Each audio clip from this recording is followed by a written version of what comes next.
What's going on, my fellow A-plussers? Welcome back once again to a brand new episode of A-Plus Hero Report, your weekly stop for your Marvel, DC movie, and television news right here on our YouTube page. It is I, your host with the most, back once again, Adam Perez, as we're streaming not only on our YouTube page, but also live on Facebook today, guys. So thank you very much, and hopefully enjoying your Sunday, guys. I know we've got some NFL playoff football later on today.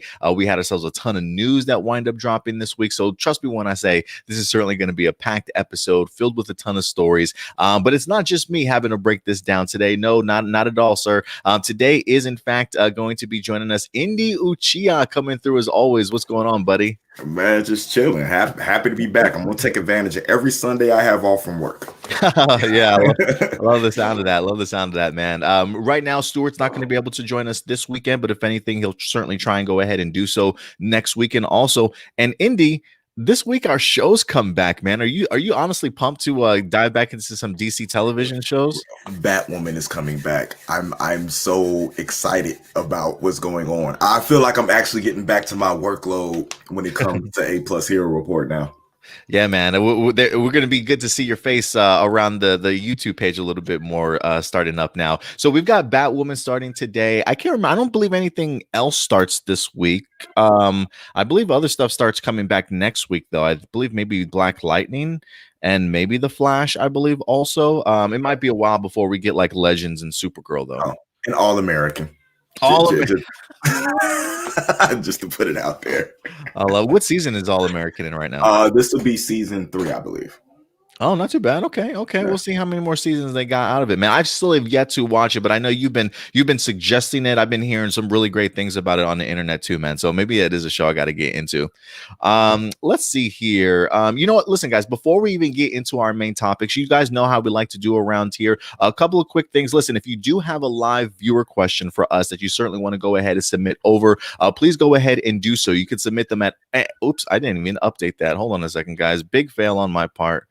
And that's what happens when you do like multiple shows. Sometimes you lose track of everything you're doing. But if you guys do have a live viewer question, certainly go ahead and submit them over to aplusopinions@gmail.com. Again, aplusopinions@gmail.com. Just in case if we don't get to your comment throughout the show, we definitely will go ahead and highlight your question towards the end of the show as we certainly go ahead and wrap up. So you can easily send them over anytime during the show or anytime during the week, ladies and gentlemen. So, Indy, before we get into the main topics, though, are there any honorable mentions this week? Anything that happened this week that you wanted to go ahead and bring up that maybe didn't necessarily make the cut, even though we have a stacked episode today? Something definitely that I think is going to make a lot of Star Wars fans happy is the fact that EA has lost exclusivity to Star Wars games, which means we may be actually getting the type of games we want, and we won't end up getting the EA being in our pockets, putting all this paid content behind the paid wall. I'm very, very excited for this, especially with the way Star Wars shows have been going, like The Mandalorian, the way Kevin Feige and everybody. I'm still waiting on Kevin Feige's Star Wars role to start off with what he's doing. But just with the thing that's been going on in the Star Wars universe and a game like Fallen Order and stuff like that coming out afterwards, I'm waiting on the next big Star Wars MMO. And now that it's not exclusive to EA, I have hope again. I have hope. Yeah, I know. It's like Star Wars. They've become a new hope for us here. I love Jedi Fallen Order. I truly did. I didn't get a chance to play Star Wars Squadrons though, so I don't know how that is as far as like a first-person fighter kind of game. But I do want to go ahead and check that out. But yeah, I mean, I've even heard that they were going to be working and developing like an open world game for Star Wars. Now that they have it, and there's just so many great developers out there. Like I really do think everybody should have the chance to kind of dabble in the Star Wars universe a little bit and see what kind of cool games that they can really create, because EA has kind of definitely been a little bit a hit or miss for me personally as a Star Wars fan. Continuing along with that Star Wars thing though, honorable mention, Liam Neeson himself actually came out this week and talked about how he would like to return as Qui-Gon Jinn for an Obi-Wan Kenobi series. It is certainly not a surprise. I mean, I wouldn't be surprised if he's actually already written into the series already, and now he's just kind of open opening his mouth about it. But like, it's Liam Neeson. I don't know what Liam Neeson's been doing besides saving women from being kidnapped for the past like 10 years, it feels like. So I like the idea of him certainly coming back on. Qui-Gon Jinn was always one of my favorites, at least outside of Obi-Wan from the prequels. I always wanted to see more of. So, if he's showing interest, I definitely hope that they have him in the script. Do you think Liam Neeson might return, Indy, or no? I don't know. Didn't we cancel Liam Neeson? I can't remember. Is that what happened? I think this is what happened. Did he get canceled for something he did? I don't remember, honestly. I really don't remember. I just remember he just got so stuck on, saving his daughter countless times from being kidnapped internationally. And I just thought he just all of a sudden fit into that role. And that's all the type of movies that he took. Kind of like Nicolas Cage. What happened to Nick Cage, man? Let Nick Cage be Qui-Gon Jinn. I don't know. I got to go back and look. I can't remember, and I might be mistaking Liam Neeson for somebody else, but I'm pretty it's somebody got canceled from the Star Wars universe because of something that happened. I don't remember. I'll definitely have to look and see what it was. But yeah, I thought that was pretty good. And one more honorable mention from me, at least, that I wanted to throw out there. They just announced this yesterday, and I wanted to go ahead and actually put it on the show. But since we had such a full show already, Godzilla versus King Kong. They actually moved up the release date to, I think it's March now, if I'm not mistaken. And the HBO Max just recently dropped like a new teaser trailer for their upcoming movies, and it highlighted the idea of Mortal Kombat and Godzilla versus Kong and a couple of other movies that are supposed to be dropping. So we have had our first look at Godzilla versus Kong. It looks pretty incredible, man. I mean, it was only like 2-3 seconds, a quick glimpse into it. But they must be ready to go ahead and release this movie, man, for them to bump it up to April. I believe it's March. Now that I come to think about it, so I'm excited for it. Did you like King of the Monsters, and are you looking forward to Godzilla versus Kong or no? King of the Monsters was good for me, and I think it's because I watched it in the theater. Because at home, when you watch it at home, no matter how much brightness I put on my TV, it never feels like it's bright enough for me to see everything that's going on. So, you're not the only person complaining about that. I literally just had Anthony on our Facebook page comment on that article saying when he tried to watch it, it was so dark, it was really hard for him to see. I can't remember if he said it was at a movie theater when he went and saw it or what, but he said next time he wants to go ahead and check it out, that he's hoping that it's going to be a little bit easier to watch. So you're not the only person that's complained about that movie being too dark at times. Well, I'm thinking because it's Godzilla versus Kong. Kong was bright and vibrant, like when you watched it, because of the setting. I understand why King of the Monsters was dark, and murky because of them trying to hide stuff and just the how Godzilla moves around and stuff like that. So hopefully, with it being Godzilla versus Kong, we'll get brighter action. We'll actually be able to get to see Kong in his or her full glory. Because I don't remember if they made this one a female or male, so I'm just gonna say it. But yeah, I'm looking forward to it. It was one of the big movies for me. So let's see what happens, because when it comes to getting excited about these movies, we've been let down a lot of times. Here's looking at you, P. Diddy, and your horrible theme song.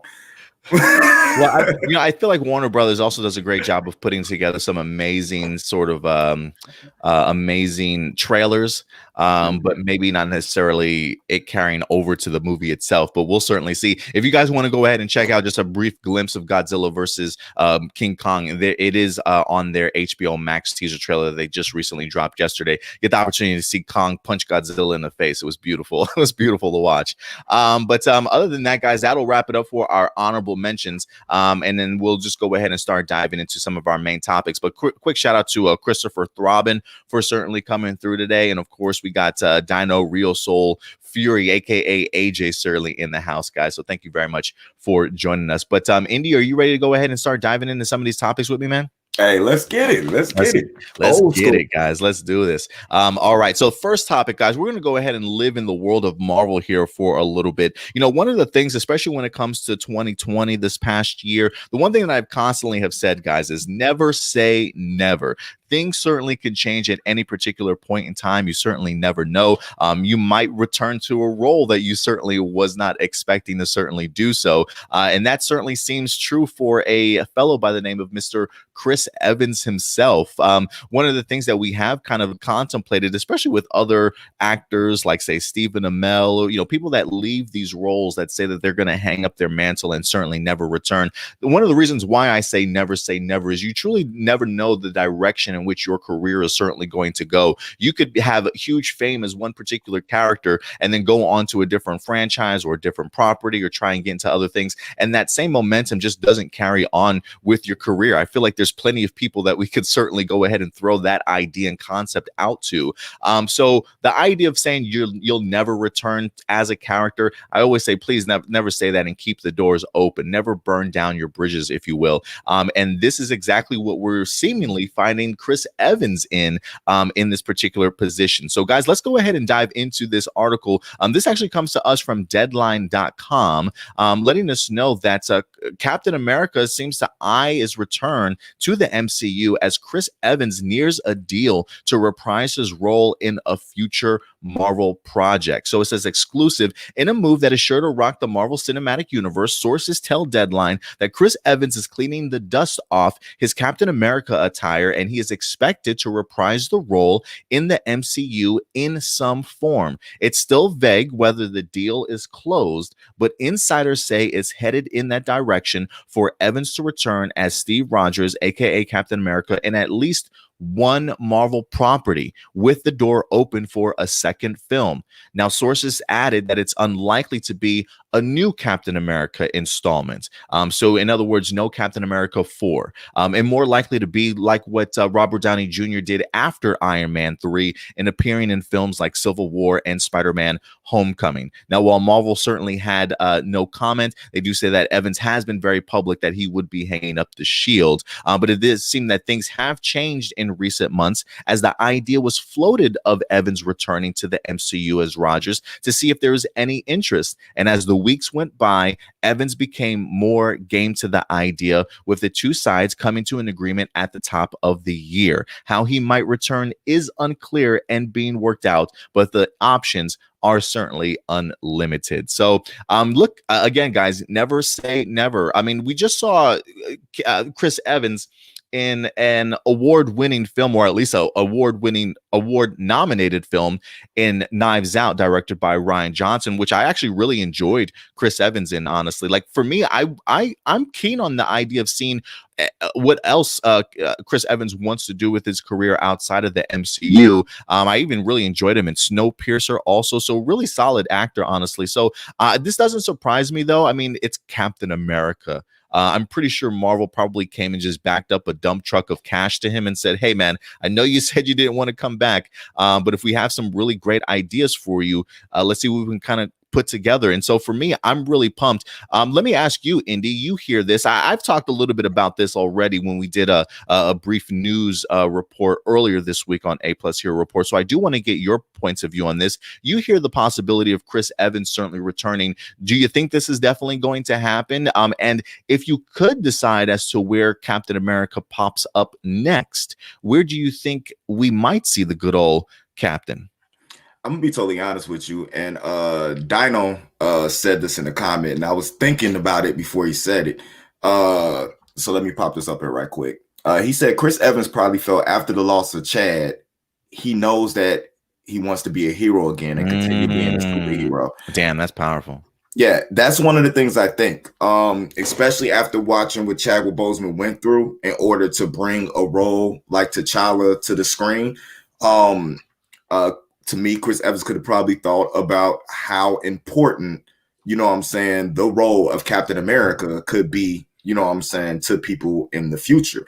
And I understand the workload of having your own solo film, just popping up in joint films and new adventure films, stuff like that, make the workload easier. It's the same way I think they'll be able to get Robbie Downey Jr. back if he doesn't have to go through the whole thing of being in that suit, you know what I'm saying, the whole time, and being on the wires and stuff. If you could just bring him back as Tony Stark and have him in the suit less, I think that's a way you could also get him to come back into the fold if you can find a way to bring him back to life. So I'm really interested in this. I think it's a go for him, and I honestly don't think it's a money thing. I think for him, it's the way he picks his roles now is going to be the story that's being told. and if his character is important to the story without having to have all the screen time and, you know what I'm saying, being a lead. As far as the movies that he's going to pop up again in, I would love for him to pop up in the Captain Marvel too. That would be a good spot for him also. Yeah. I mean, I mean, I definitely do agree. I mean, I'm sure there's probably more to it certainly than the money. You know, I don't necessarily know if that's his mindset, but it certainly wouldn't surprise me, especially for somebody like Chris Evans that you know, already does his own sort of humanitarian work on the side also, right? I'm sure him and Chadwick Boseman had certainly a lot in common in regards to what they really kind of give back to their community and understanding sort of their presence as superheroes in the bigger world type of thing. So yeah, there probably is maybe a little bit more going on in there. And yeah, one of the things that I've always wanted to see is the idea of Robert Downey and Chris Evans maybe returning. Like, we don't necessarily need to give them a whole new trilogy of films, but hey, can we get you for like half a film? You know, can we get you to maybe pop up in a couple of Disney Plus series, right? I mean, you probably need that good old Captain America and Iron Man rub on some of these characters to kind of maybe push them a little bit forward and be accepted by,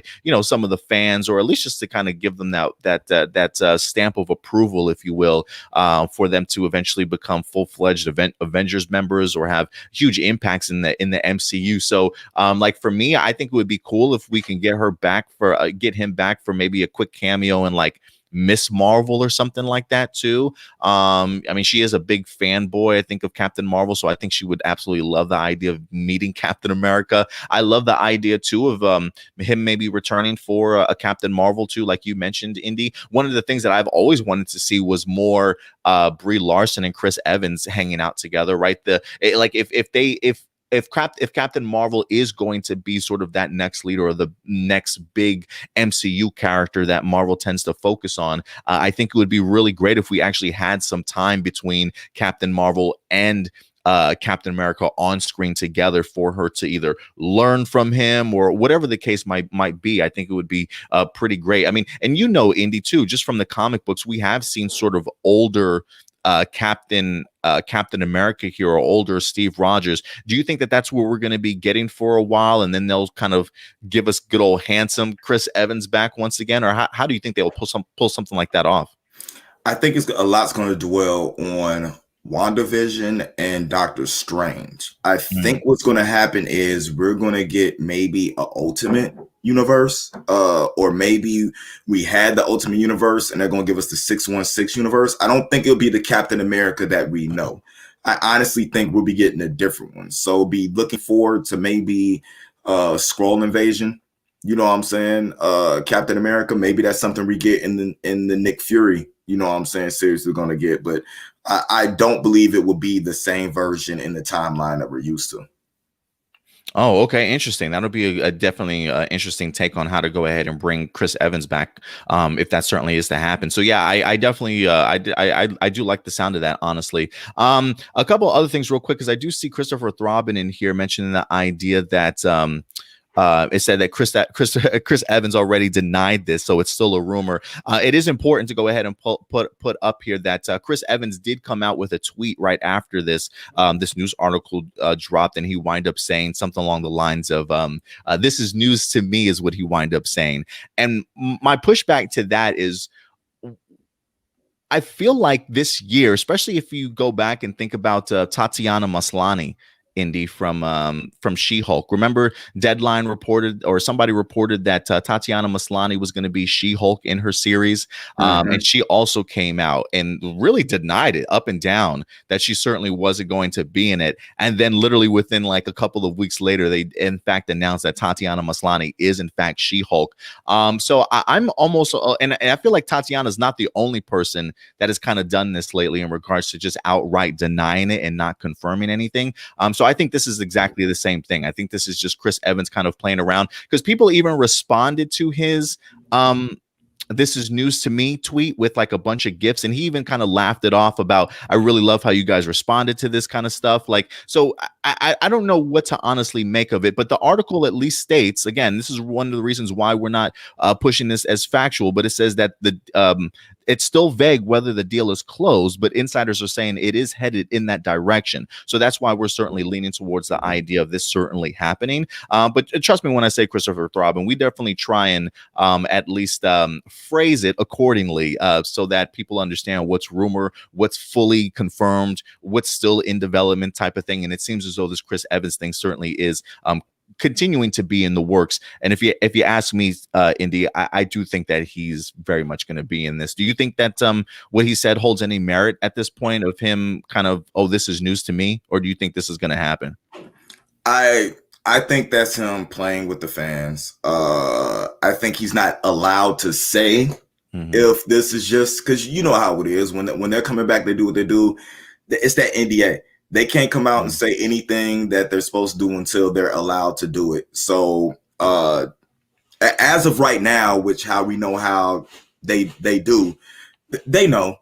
I think he is in talks, if not already signed, to come back in the future. I just think he's not allowed to talk about it. So you already know what it is. Deny, deny, deny, because they want it to be announced when they want it to, or they just want it to be a surprise.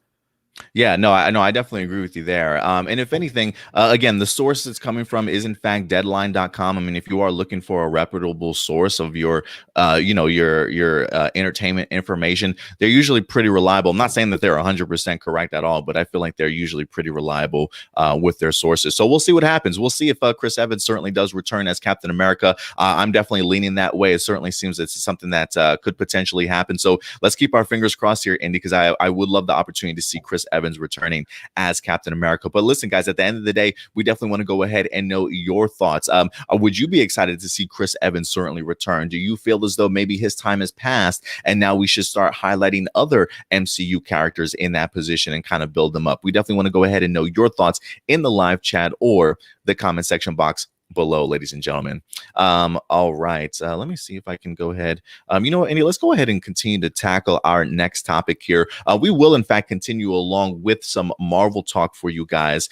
This one actually is going to come for us from Collider. Now, one of the biggest mysteries I feel like in regards to all the mergers when it comes to Fox and Disney, one of the characters that I think have been sort of in limbo that we weren't quite sure how they were going to handle is in fact Deadpool. We have known over the past several weeks, Ryan Reynolds has come out and mentioned the idea of him meeting with Marvel and Kevin Feige as they've sat down with some of the writers trying to pen some ideas and scripts for the upcoming Deadpool film. But there's still a lot of questions in regards to it, right? Like, is this movie going to be rated R? Are they going to go the PG-13 route? Are they going to kind of keep Deadpool in its own universe? Are they going to manage to bring it into the MCU? So certainly a lot of questions revolving around Deadpool 3. But we finally have ourselves some detailed information. And again, this comes to us from Collider.com, Indy. So let's go ahead and pull up this article here and break this down. So according to Collider.com, it says Kevin Feige has confirmed that Deadpool 3 is going to be an MCU movie, also teases an R rating and when it's going to be filming. So it says there are a lot of questions that arose when Disney brought the 20th Century Fox, but one big question Marvel fans had was about the future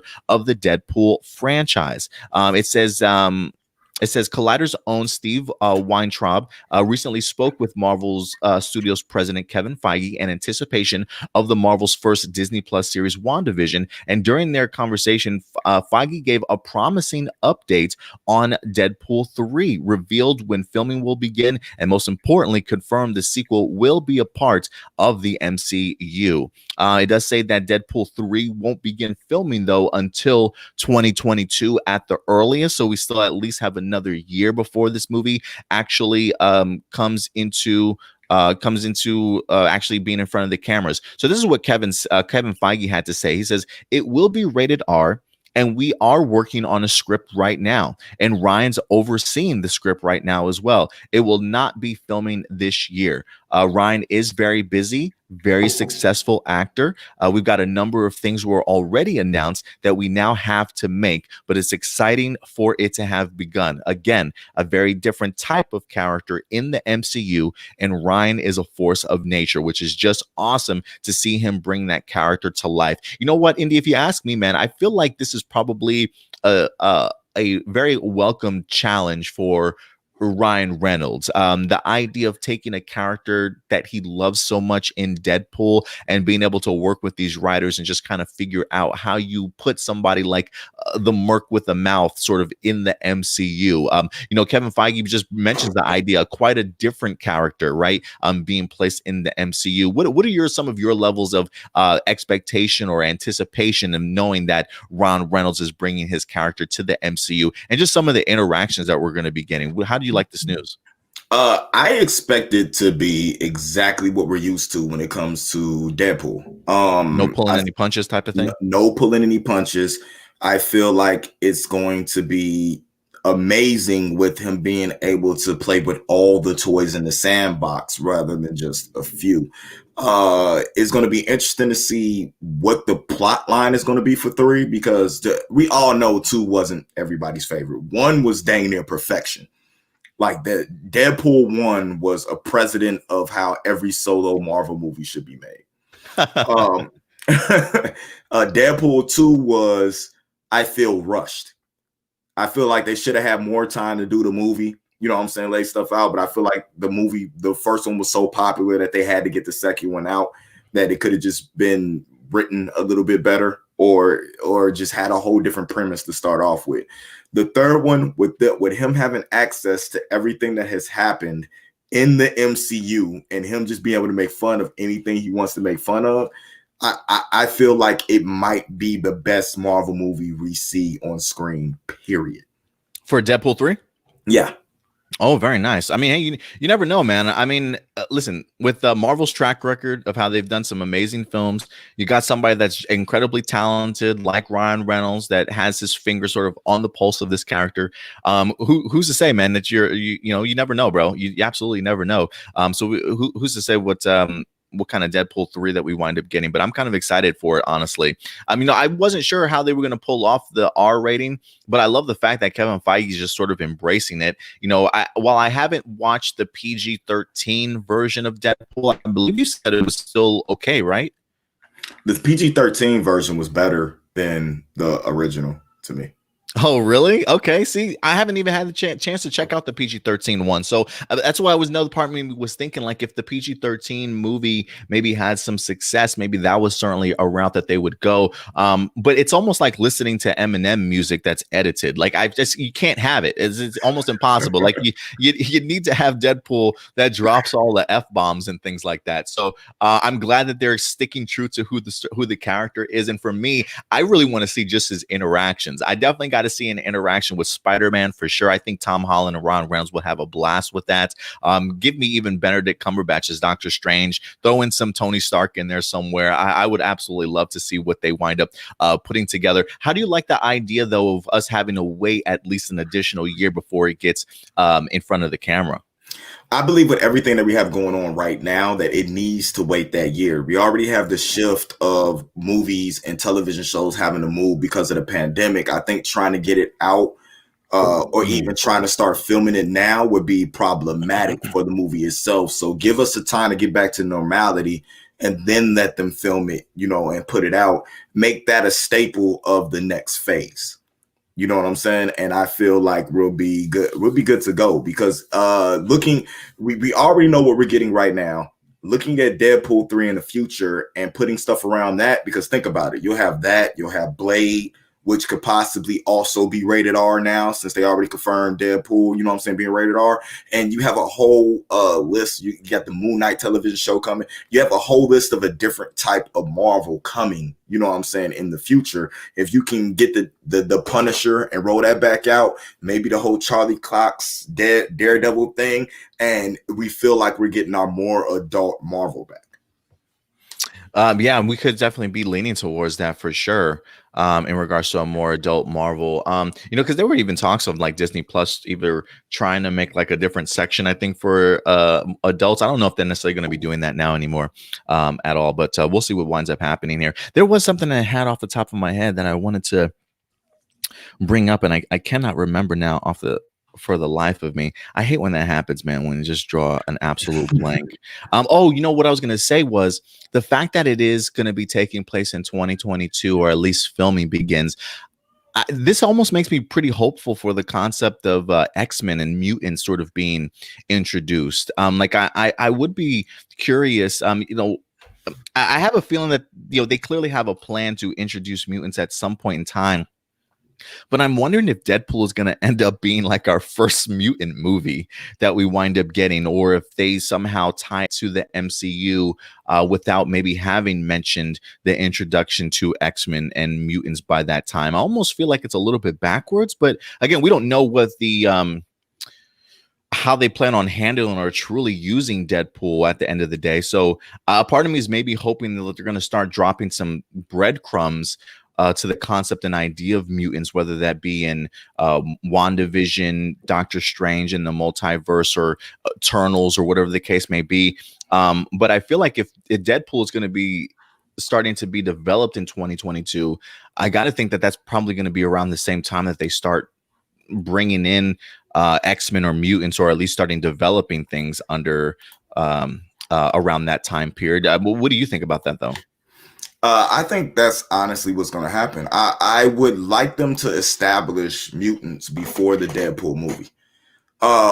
Me too. It would feel really odd to me, like that Deadpool would be like the first mutant that you bring into the MCU. Or maybe it's not the fact he's the first mutant. Maybe Deadpool could somehow, after the Eternals, you know what I'm saying? Maybe he could take us on a history run. Because if you're going to have somebody running through, give me a time traveling Deadpool. Somebody who's running through and like popping in and out and trying to make mutants exist so his movie can exist, like type thing. Like he wants to make more Deadpool movies, but over here at the Disney place, mutants don't exist. So he has to run through time and disable everything and make everything better so him and his fellow mutants can exist so he can have more movies. I do love that idea. I really do love that idea. I do love that idea. What if he just like handpicks random mutants and brings them into the MCU? Like, we need to establish you. He brings in like Patrick Stewart, brings in somebody else from a different version of X-Men in there too. Why not? Just bring everybody in. All right, guys. But hey, listen, Deadpool 3 coming our way. Ryan Reynolds is going to be in front of the camera 2022. Rated R and in the MCU. I honestly wasn't expecting that, but for me at least, I think my anticipation comes with just the interactions that we're certainly going to be getting from Deadpool. I've watched some of Deadpool 2. Really love Josh Brolin so far as Cable. I have yet to finish it, but I really do love him, and I really do love Domino in there. Like, one of my favorite aspects was seeing how they would adapt Domino's power set of luck to the big screen. Like, visually, how do you represent that? And I thought they did such a good job with just showcasing exactly how lucky she was with all these like just incredible things happening around her in slow-mo, or like just things to just land in her lap type of thing. I love the way that they executed that power set, honestly. I really need Deadpool to make the Agents of S.H.I.E.L.D. canon. Like, have him say, "Oh, you mean the bald-headed dude that runs S.H.I.E.L.D.?" But him be talking about Mac and not Nick Fury. And then, like, you see Nick Fury come on the screen, not that guy, the other bald-headed dude. And then he just, like, holds up a picture of Mac or something like that.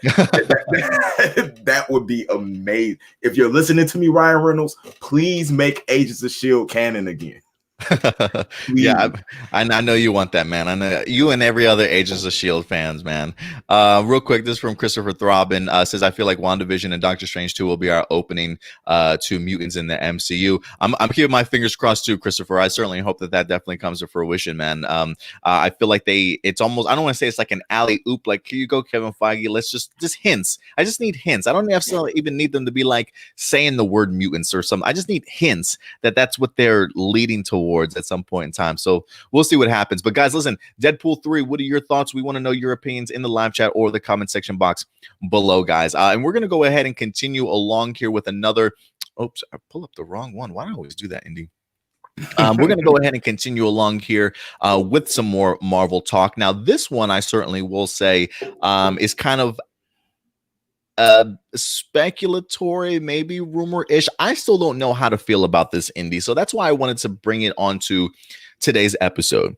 One of the rumors that I feel like we've been hearing about countless times is the idea of Daredevil or Charlie Cox being in the upcoming Spider-Man 3 movie. To go along with everybody else and their mother apparently popping up in this film. One of the other people that I've actually been keeping my fingers crossed and hoping that actually comes true is Charlie Cox as Daredevil somehow returning in the upcoming Spider-Man film. So yeah, we've heard countless rumors. We've heard the idea of him being on set. And one of the websites, comicbook.com, Brandon Davis, I believe, talked with Kevin Feige. And he believes that Feige kind of hinted at the idea that maybe Charlie Cox was coming back. I don't know how to feel about this. I still am definitely going to be leaning towards the idea that this is a rumor right now. So pure speculation at this point in time, guys. But comicbook.com is running with this story. And this article that we're going to be highlighting is actually coming from Screen Rant. As they're saying it's reportedly. So we'll see. It feels very much up in the air, but it says Daredevil star Charlie Cox reportedly wraps filming on MCU's Spider-Man 3. Says Daredevil star Charlie Cox reportedly wraps filming. Cox played Matt Murdock, Daredevil, in the Cinematic Universe's Netflix series, which was canceled back in 2018 after 3 seasons. Since that time, there's been much interest and discussion about Cox returning as the character, though nothing has come to fruition just yet. President Kevin Feige is characteristically coy about Daredevil's possible future within the franchise, even as the Marvel winds up regaining its rights. So it says, according to comicbook.com, though, Charlie Cox has wrapped his role on the MCU's Spider-Man 3. Details are slim, so it's unknown if he's playing the same Daredevil from the TV series or a different version of the character.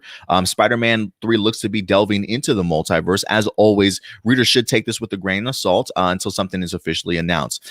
So I don't know how to feel about this, Indy. I truly don't. So let me throw this over to you. One, do you think that this story is true? Do you think Charlie Cox is on set? I feel like if there is any rumor that has picked up steam, if anything, over the past several year, I guess you could, or over the past year or so, it's probably this one. So let me ask you, do you think Charlie Cox certainly has been on set? Do you think that this story is true? What are your thoughts, man? I think he is going to be Peter's lawyer. I don't think we get Daredevil. I think we do get Matt Murdock. We don't get Daredevil. I don't know. They already I think the Netflix shows happened on a different Earth right now. I think they have that separated. Yes, it's somewhere where the whole Thanos thing happened, where the snap happened and all that. But as we know, that can happen on different Earths and different timelines, and you have different people, you know what I'm saying, in the multiverse go through similar things, but something's always a little bit different. It's a possibility we can get the same Matt Murdock, but with the way they changed time, maybe he didn't have the same experiences as the Matt Murdock we follow on the Netflix show. So I think it might be something that's a little bit different and opened us up to his story, especially that third or second season? We got 3 seasons of Daredevil, right? Yeah. Mm-hmm. Maybe something that's a little bit better than what we got in that 3rd season of Daredevil. Maybe we can get a rehash of the Defenders. Maybe the guy who played Iron Fist learned how to act better, and we actually get an interesting Iron Fist. Because that's something that totally disappointed me, was the fact that he was so good in his small role on Game of Thrones that when Finn got a chance to be Iron Fist and totally disappointed us because he's not as good as actor as other actors on Game of Thrones. We just assumed everybody who was on Game of Thrones was an incredible actor, and we were wrong. So It'd be interesting if this starts the rollout of our Netflix television shows coming back. Maybe we'll stick him here, remind people that we got this stuff coming on, and then maybe we don't even get a Daredevil show first. Maybe the Punisher comes back first. And then they start, sprinkling in other stuff that goes on. But we're going to see what happens. There's matter of fact, there's more lawyers than what Matt Murdock is. She-Hulk is a lawyer. Maybe we end up getting She-Hulk and Matt Murdock as a team of lawyers in order to try to get Peter out of the trouble he's in. I really do believe that that's going to be something that's big in this movie, because I think they have bigger plans for Spider-Man 3 than what we truly assume that they have. Yeah, I mean, Spider-Man 3 right now is seemingly just like all over the place to me. I honestly don't even know like what to expect when it comes to this film, to be perfectly honest with you. And for me, that really excites me, just going into this movie. I don't want to say completely blind, but just like all the rumors and things that we've heard, some of the confirmation, some of the things that haven't been confirmed. I really don't know what we're going to get, but it looks like it's going to be ridiculous, to say the least. Like for me, I really want this to be true.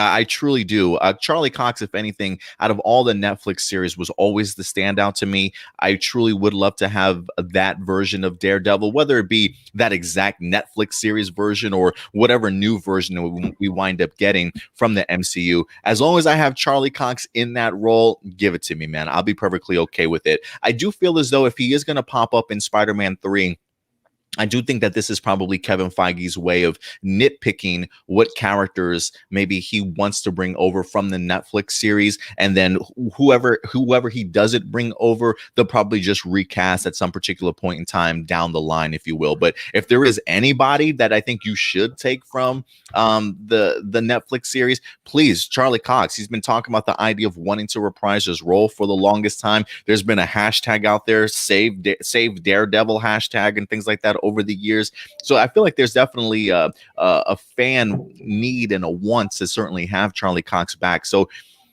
as hush hush as this has been, I feel like this is one of the few rumors on Spider-Man 3 that is really hush hush.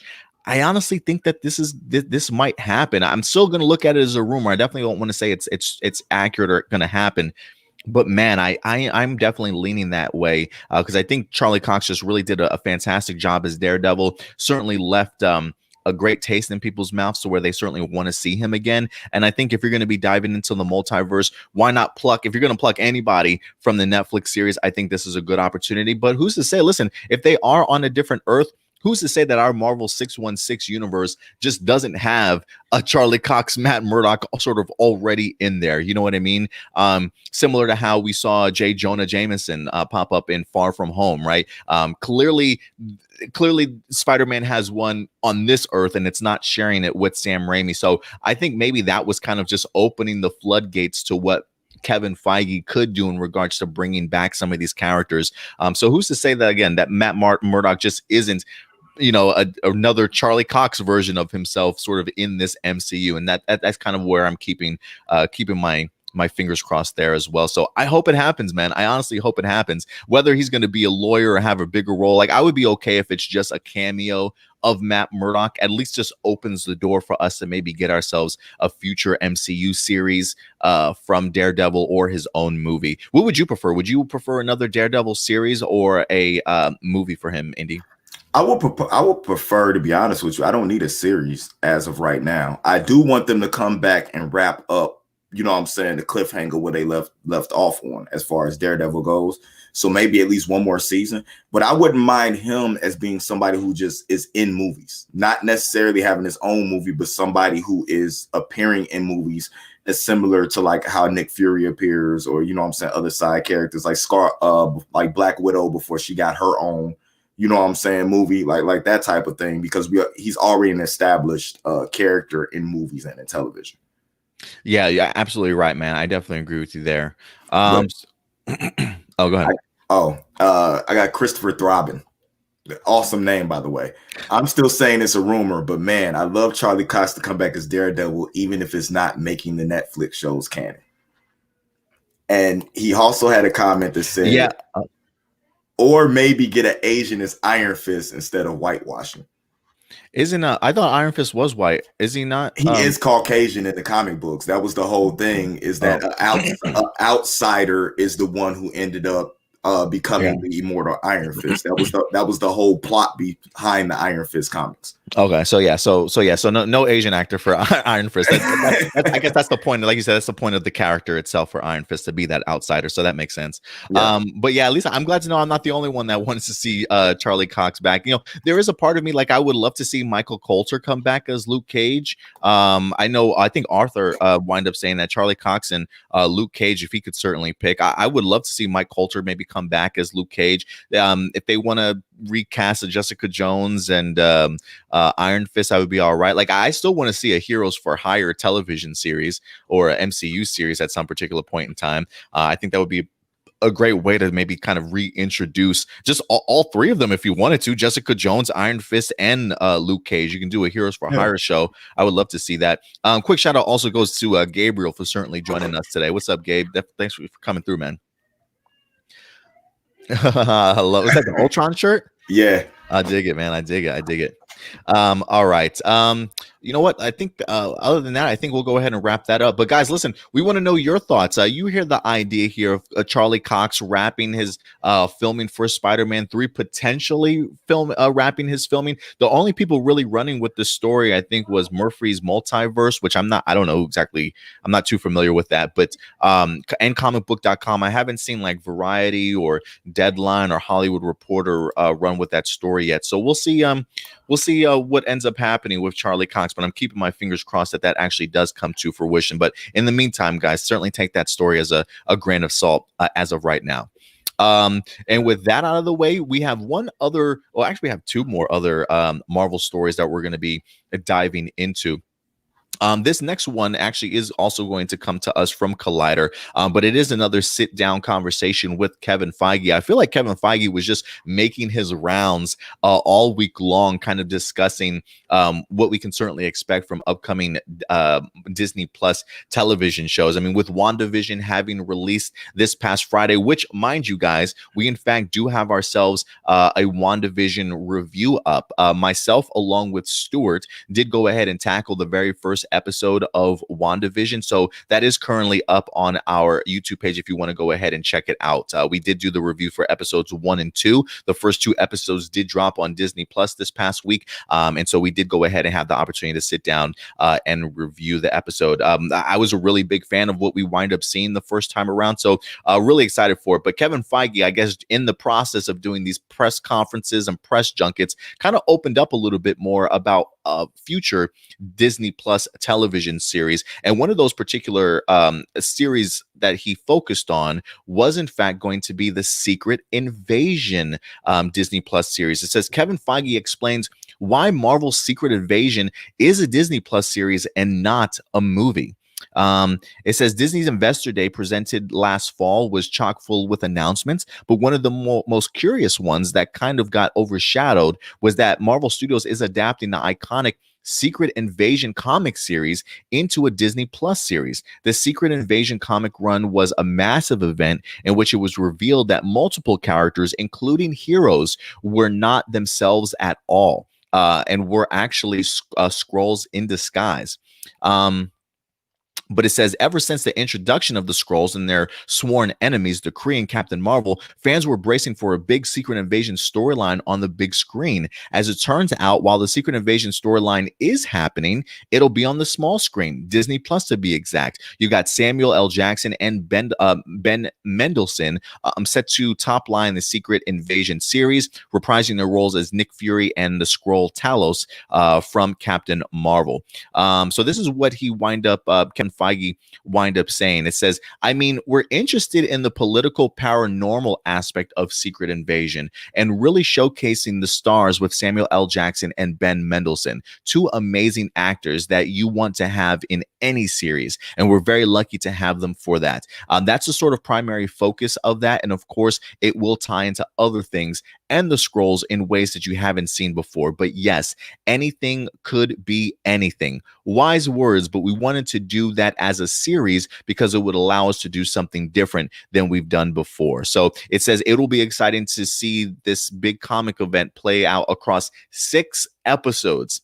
6 episodes as opposed to being stripped down into a 2-hour movie. So 6 episodes instead of a 2-hour movie. Clearly, it looks as though Samuel L. Jackson and Ben Mendelsohn are going to be at the focus of this sort of political paranoia type of movie, or I should say series that we're going to be getting in Secret Invasion. You know what? I got to say, let me say this real quick, Indy. While I necessarily wasn't the biggest fan of Captain Marvel, I definitely did enjoy Samuel L. Jackson in it. Captain Marvel for me was just an okay movie. I felt like it certainly could have been a lot better than what it was, and part of me is wondering if I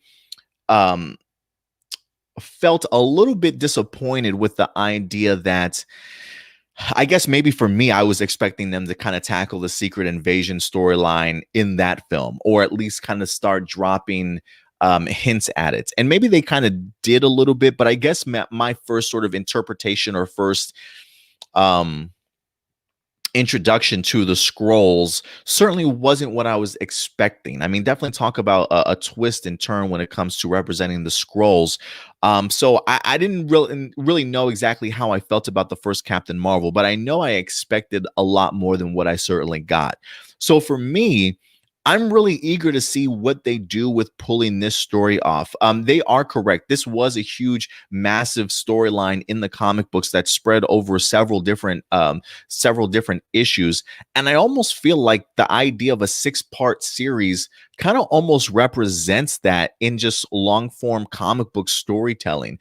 I like the idea of it being expanded and told over 6 hours or 6 episodes instead of just 2 hours. I feel like there's just so much that goes on in that storyline, whether that be heroes that are secretly scroll agents that we come to find out at some point in time, whether that be Samuel L. Jackson or Nick Fury secretly trying to put together a secret warriors group to go ahead and face against this sort of secret invasion, if you will, the scroll invasion. I feel like, considering of how epic and massive that storyline was in the comic books, why not try and replicate that with 6 episodes of your own, maybe 40 minutes, 45 minutes a piece, whatever the case may be. I kind of dig the idea of how they're going to be pulling this off. Now, they also did mention, not in this article, Indy, but they also did mention the idea that this isn't going to be like a Civil War movie, where it's not going to be huge in the sense of having a bunch of characters and cameos from other movies kind of placed into this, right? This isn't going to be a Captain America Civil War or Avengers Endgame level type of cameos. It definitely feels as though it's certainly going to still be a little bit smaller, considering the fact that they focused on it being sort of a political paranoia. I love the sound of that. Like the idea of, can you trust who you're working alongside with type of thing, whether it be people in political parties or people within Shield or Sword or whatever the case may be. I really want to get the opportunity to see Samuel L. Jackson and Ben Mendelsohn truly get down to the nitty gritty of what the mystery and the facade is that the Skrull Empire is certainly doing right now. So let me ask you, Indy, you hear this information. How does this all sound to you in regards to the idea of it being a series instead of a movie? And what are you expecting from this series? The series instead of a movie doesn't bother me. To be honest with you, I like it better as a series because I feel like it could be more fleshed out than would it be as a movie. It was probably one of the problems that I had with Captain Marvel. I felt like there wasn't enough movie to tell the story. A lot of individuals had issue with Captain Marvel because they feel like she didn't develop as a character through the movie. I honestly digress and say that maybe you were looking at it in the wrong the field, because for the whole first 75% of the movie, she was a robot. You know what I'm saying? She was what her mind was meant for her to be after she had an accident. By the last 25% of the movie, you started to see her get back in touch with who she was before, you know what I'm saying, all this stuff happened to her. And you start to see her personality and everything, start to come out more. as you see in game and stuff like that. She's more of a person rather than just, this thing. You know what I'm saying? Mm-hmm. That was made to eliminate scrolls. You see her have more compassion by the end of the movie on what's going on for the scrolls.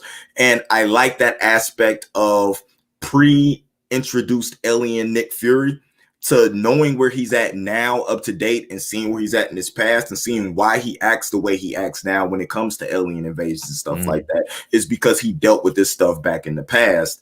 So I think as episodic form on television is the best way to tell this story because you could take time telling it rather than just having 2.5 hours to flesh out, you know what I'm saying, a secret invasion story. So I feel like they're doing it the proper way, which I still think they're going to have tidbits of stuff in other TV series and movies that hint to stuff moving around in the background. Ooh, I like that idea, Indy. The idea, I mean, granted, like they've already done a great job of letting us know it's all connected, right? But who's to say in a future Disney Plus series or a movie we don't see somebody change into a scroll or a big sort of reveal that winds up having implications into this secret invasion story? I like the way you're thinking there, man.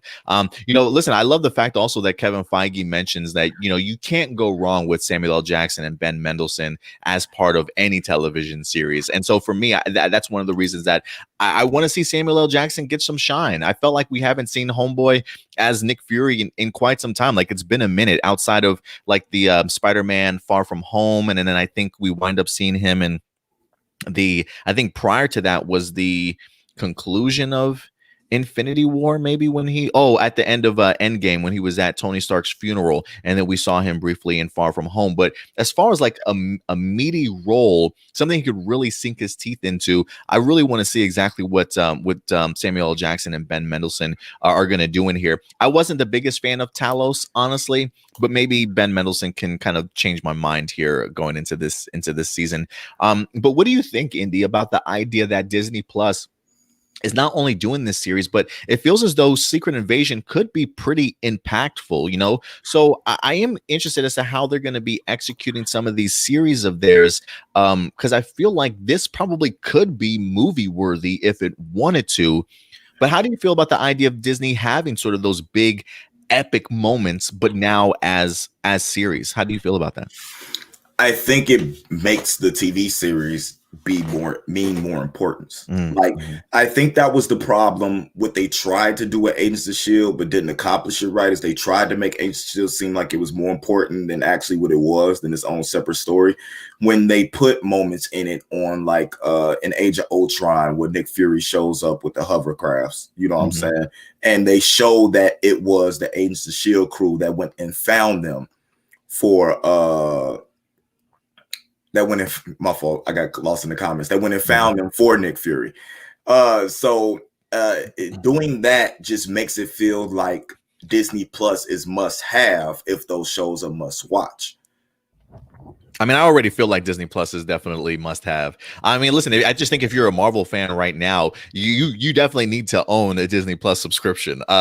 You may get lost at this point in time, but I think for me, again, this just continues to show just Disney Plus's or Disney's focus on making Disney Plus and just streaming in general the new big thing, right? Like I'm sure Marvel is still going to be releasing their big blockbuster films out in theaters. That's clearly what their intentions are right now, but I feel like now that they have sort of Disney Plus to play with, I just feel like the game is about to change in regards to how you present content to people, whether it be, I almost feel like every Disney Plus series is going to be massively important in its own right. But to be able to have these big sort of epic films that maybe change the landscape of the MCU, I think it's pretty cool that they're going to be keeping some of those, some of that great content on Disney Plus and not necessarily for the big screen, especially if storyline wise, if it's tells better in that kind of series format than it would a movie. And I think something like Secret Invasion probably lends itself better to a series in regards to a movie, considering all the stuff that's going to be taking place. So listen, Andy, let me ask you this question, man, because I feel like I threw this question around a lot for Captain Marvel, but I got to ask you, man, who do you think, if there are any heroes that are Skrulls, who do you think is a Skrull, man? I feel like somebody's got to reveal themselves, right? Because in the comic books, Elektra being revealed as a scroll was massive, right? I got to think there's got to be a scroll reveal somewhere. I have could a be wrong, couple. though. I have a couple of options, and all of them aren't heroes. To be totally honest with you, Okay. Jay Jonah, I believe, is a scroll. Just with the influence, with the media empire that he's built and everything like that, would be an interesting aspect to me if this version of Jay Jonah in the Spider-Man universe that we got now in Sony and Marvel was actually a scroll.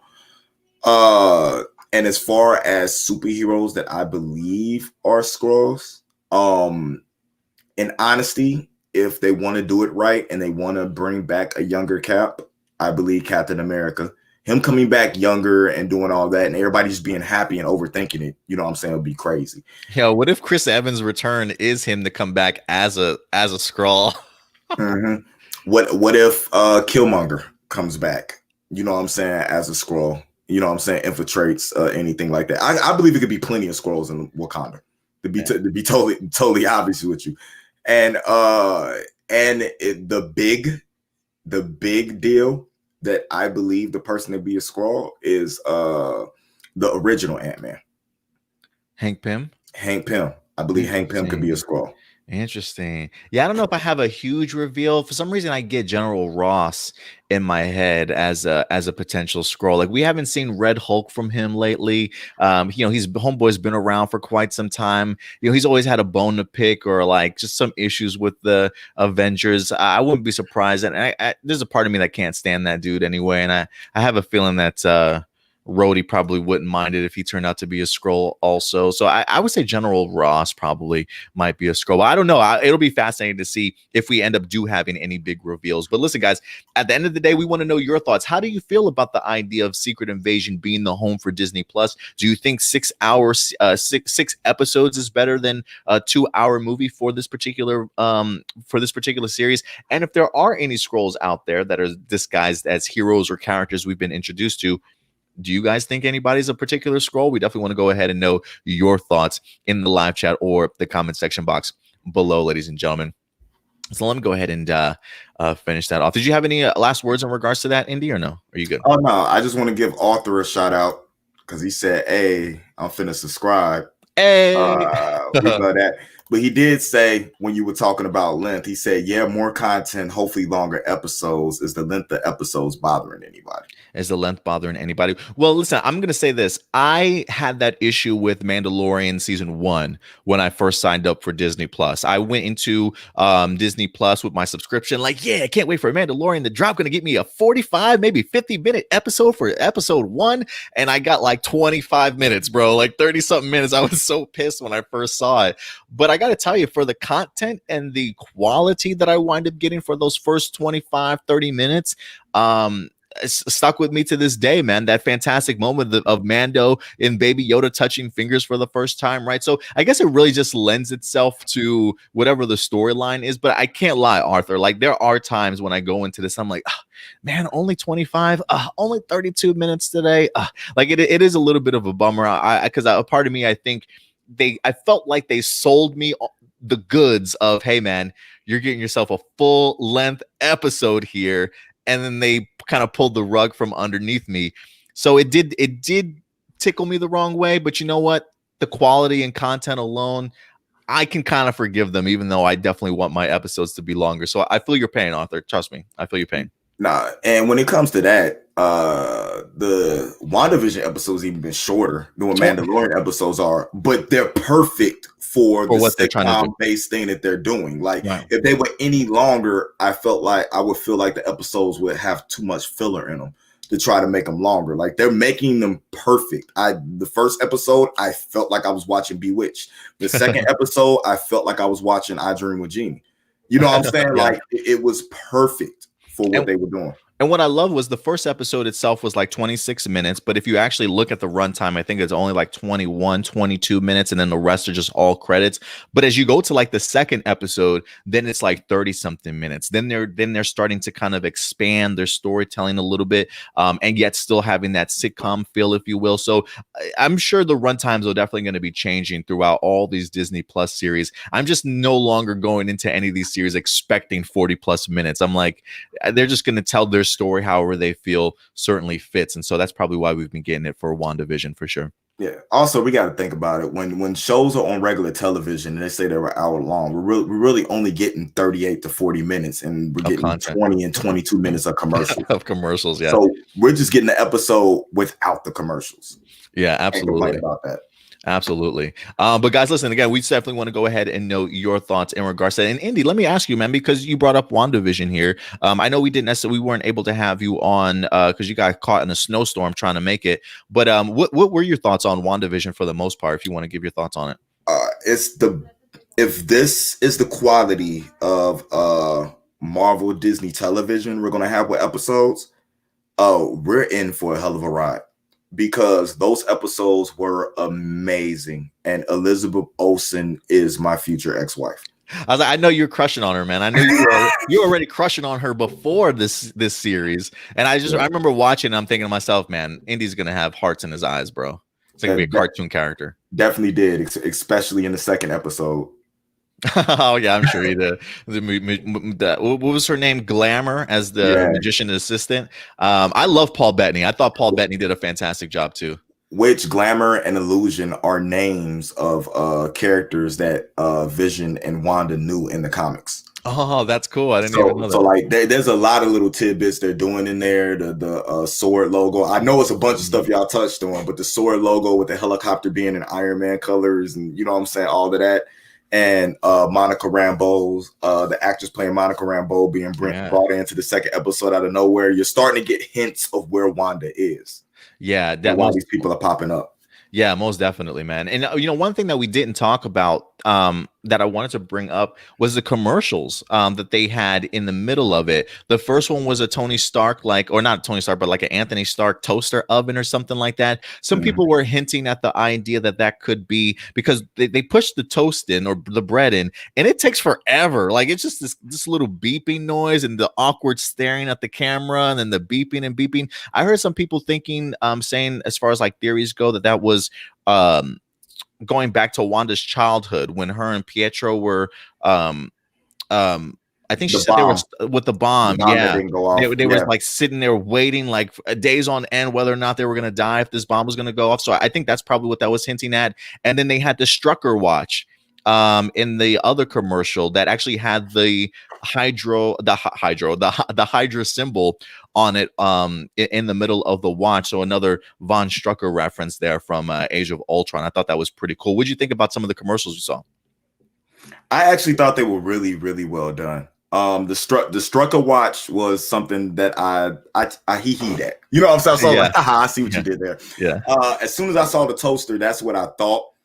You know, as soon as I saw it, I was like, that's interesting. They're going back there and make you think about that. So are we going to have Pietro show up? Like, is her thinking about him? They going, because look, she already thought about kids and now she's pregnant. Amazing baby bump though, when she's still beautiful. Even with the but is that going to be something where we could see, you know what I'm saying, an appearance go of her brother coming to visit or something like that? Maybe somebody's going to talk to her about family. I love the fact that she's doing all of this. The episode with the boss where, you know what I'm saying, going over and they just keep repeating because she can't answer all the questions. Then her rewinding and coming through. I mean, it's just amazingly written. So like, I can't even, it's blowing my mind the acting that she actually gets to do. And we know Paul Bettany can have. You know what I'm saying? But watching Elizabeth Olsen actually be the best acting Olsen, you know, it is killing me right now. She's just totally killing it. And I love her even more now. Yeah, she's definitely killing it out there for sure, man. So we'll see. Maybe there's some Emmys in her future. But we'll definitely see. But guys, listen, we definitely do WandaVision reviews here on our YouTube page every Friday, 7 o'clock p.m. Central Time every Friday. It's usually me, Stuart, and Indy. If it's me, folk. Really it's me doing the review, but I'm keeping it open for the entire crew. So some people may come in and out throughout the weeks here or there. You might hear other people's perspective in regards to the show. But if you are looking for a home for your WandaVision reviews, definitely go ahead and hit that subscribe, ladies and gentlemen. We definitely will have you covered every Friday. Again, 7 p.m. Central Time, guys. All right. Now that we've taken that detour, let's go ahead and dive back into some more of our topics. And again, another Marvel story. Again, I feel like Kevin Feige again this week, this press junkets and boasting about WandaVision, getting it ready for Disney Plus has really opened the eyes of a ton of other Disney Plus series that are certainly happening. And the next story actually comes in regards to Moon Knight. That's actually going to be led by Oscar Isaac, an unbelievable actor in his own right. Marvel's been able to tap him to go ahead and bring him on board for their particular series. So let's go ahead and dive into this because we do have some brand new casting news in regards to who Oscar Isaac could be facing off against in this Moon Knight series. So let's go ahead and dive into this, Indy. This is letting us know Ethan Hawke to play the villain opposite Oscar Isaac in Marvel's Moon Knight. This is an exclusive from the Hollywood Reporter. It says Ethan Hawke has made his Marvel. Making his comic book adaptation and superhero debut, Hawke has closed a deal to join Oscar Isaac in Moon Knight, is what the sources are telling the Hollywood Reporter. It says Hawke will play the series' lead villain. Isaac is top lining the show, which is aiming for a March production start in Budapest. So it's right around the corner. They're going to start filming this. Actress May Calamawy, how do you pronounce that last name? May Calamawy, who is perhaps best known for her work in Hulu's Rami, is also on the roll call. She's also been brought in as well. It says Moon Knight has had several incarnations over the decades since his debut in 1975, from being an ex-Marine turned mercenary with multiple alter egos to being a conduit for an Egyptian moon god in Khonshu. To most recently a dapper consultant in the modern comics era. One of them stories has been the character's struggle with multiple personality disorders. It is unclear as to who Hawke could play, but Moon Knight's arch nemesis is a villain named Bushman, a fellow mercenary who turned on the hero when the Egyptian gold came into the picture. So yeah, it says Hawke's career began in the mid 1980s with teen sci-fi movies Explorers. I don't remember that, but in the 35 plus years he's been involved, he has avoided the comic book movie genre. He has, however, starred in genre works, helping launch hit franchises as Sinister and The Purge. I most notably known him from his time in Training Day and Boyhood. Personally, those are the two movies that really kind of stood out to me. But honestly, I love the sound of this. I mean, I honestly think Ethan Hawke is such a top-notch performer. I don't know if this guy has any accolades under his belt or not, as far as like nominations or awards, honestly. But when I think of Ethan Hawke, I just think gritty. I think raw. I just remember seeing him in Training Day. I mean, if you're trying to bring a sense of groundedness and whatever the case may be to Moon Knight, I think Ethan Hawke is a great sort of villain to be opposite of Oscar Isaac. Again, they don't even know exactly which villain he's going to be playing. But if you tell me Ethan Hawke is going to be a villain, I mean, look at that face. Like, does that not scream like just a villain to you, man? So I give this to me, man. I think this is a brilliant. I think Ethan Hawke is probably even more is kind of underrated. I don't think we probably hear enough about Ethan Hawke and some of his performances, some of his standout performances. So I already think Oscar Isaac is gold already. I don't think you can do wrong with either of these two, especially in lead roles. But let me throw this over to you, Indy. You hear this news. What are your thoughts on Ethan Hawke joining the Moon Knight series? Perfect casting, especially if it's going to be for a villain.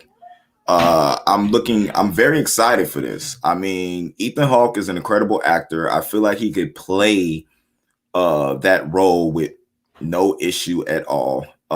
Everybody who's into Ethan Hawke knows about Training Day, knows about Daybreakers, or maybe they don't know about Daybreakers. You don't know Oh, about that's it. Daybreakers, go watch Yeah, Daybreakers. Daybreakers was good too. Yeah. It is the what else was he in? I really liked. I think Lord of War, Oh, Assault. Lords of War or something like that. Yeah, Assault on Precinct 13. You know what I'm saying? I Oh, he was in really it. See, I feel like Ethan Hawke has been some solid films, man. yeah. Before Sunset. I mean, it's a lot of movies that he has been in. What's the movie? The Purge TV series. Was he in the actual movie or just the TV series? He was in the movie. He was in the movie. Mhm. Okay, like The Purge. I think he was in Tulsa. I can't remember. He's been in so many movies that you might forget might not even recognize he's in them because of how well he acts. So yeah, I think he'll be perfect for this. The perfect villain is enough of a name to not only where people will be satisfied he's playing the villain, but you'll probably also catch a couple of older, you know what I'm saying, people who know the name Ethan Hawke that'll check out a show Moon Knight and actually be into it, that you could probably bring into the Marvel universe who didn't give a crap about superheroes before then. Yeah, I also wonder what this means as far as like the tone that they're going or trying to set for the Moon Knight series. I definitely feel like this is going to be maybe like dark underground type of stuff. I feel like anytime you get somebody like an Ethan Hawke, you definitely are going more gritty and grounded. He just seems like he can come across as like a great mob boss or something. I really don't know, but I definitely want to see what Ethan Hawke is going to bring to this role. As I do think him and Oscar Isaac are going to put some magic together. But yeah, I'm excited for it. I'm excited for it. Again, it's going to be filming in March here rather soon. They are continuing to do more and more casting. I'm sure they have the casting already in place. We're just being introduced to them as far as oh, what's he saying? Dino. Ethan Hawke's last movie was someone for our generation. Was Selena Gomez. I'm guessing he was in a movie. Yeah, another movie with Selena Gomez. Oh, okay. Yeah, that's your generation, Dino. I believe me and Adam are in a totally different generation. Yeah, man, we're definitely in that older generation, man, that OG generation. But listen, guys, we want to know your thoughts in regards to this. Ethan Hawke, what do you think of just him as a performer, as an actor? What are some of your favorite movies you might have seen him in? Does this give you any levels of excitement for him being a part of Moon Knight? Certainly go ahead and let me know your thoughts. I just think, look, Marvel, when it comes to their casting, I think is just incredible. I don't really feel like there are many times when they just like have a hit or miss. I don't feel like they're a hit or miss. I feel like they almost hit more than they do miss when it comes to their casting. Wouldn't you say, Andy? No, they hit all the time. I haven't had a miss, especially since the Disney acquisition. I don't think they missed on anything. I really don't. I think they hit on every casting they're doing, from the Marvel TV shows with Kingpin, Daredevil, Luke Cage, all the way to maybe not Inhumans though. Maybe not Inhumans. Well, no, I don't think they missed on the casting in Inhumans. I think they missed on whoever wrote the script. I think they had the casting down packed. It's just whoever wrote the script just totally screwed that up. But no, they haven't missed on any casting. I mean, they got Doctor Strange on the head. I mean, as many people who don't like Brie Larson, I do believe she was a great casting for Captain Marvel. They didn't miss on Nick Fury, Captain America. These are all questionable castings, and we didn't know if they're going to work out or not. And now we don't see anybody else as these iconic figures. Yeah, because I mean, I remember when they announced Chris Evans as Captain America, I was like, Johnny Storm, that guy? And then, yeah, he just went on to create history, man. Unbelievable. But guys, listen, we definitely want to know your thoughts in regards to Ethan Hawke joining that Moon Knight MCU series. Go ahead and let your thoughts be known in the live chat or the comment section box below. All right, Indy, we're going to go ahead and transition over to our next story here. We got two more stories that we're going to be tackling for you guys today, but we will be transitioning a little bit over to some DC television talk. One of the big things that are going on right now, guys, I feel as though when it comes to these production studios like Disney and Warner Brothers, now that they have these big tentpole streaming services for themselves, they really are trying to take full advantage of it, really trying to showcase that these streaming services are in fact the future. And one of the ideas that we've seen coming out of Warner Brothers specifically, especially when it comes to Walter Hamada himself. He just spoke about this previously in last week, if I'm not mistaken. The idea that anytime that Warner Brothers now comes out with a movie, the question that they're going to ask themselves is, what is the spin-off potential of this movie? And so far, we've seen Warner Brothers announce a couple of spin-offs. We've got the Peacemaker spin-off that's going to be coming from James Gunn and the Suicide Squad. And we also have a Gotham PD spin-off that's supposed to be coming out of the Matt Reeves Batman movie also. Now, unfortunately, though, we did come to find out that the previous showrunner, Terrence Winter, who was supposed to be doing the Gotham PD television series, has exited the series. So it's kind of left Gotham PD just to kind of be in the middle of nowhere. Nobody really knows what's happening with it. But ladies and gentlemen, we finally have some news. So let's go ahead and dive into this, Indy, in regards to Gotham PD. This comes to us from Variety.com,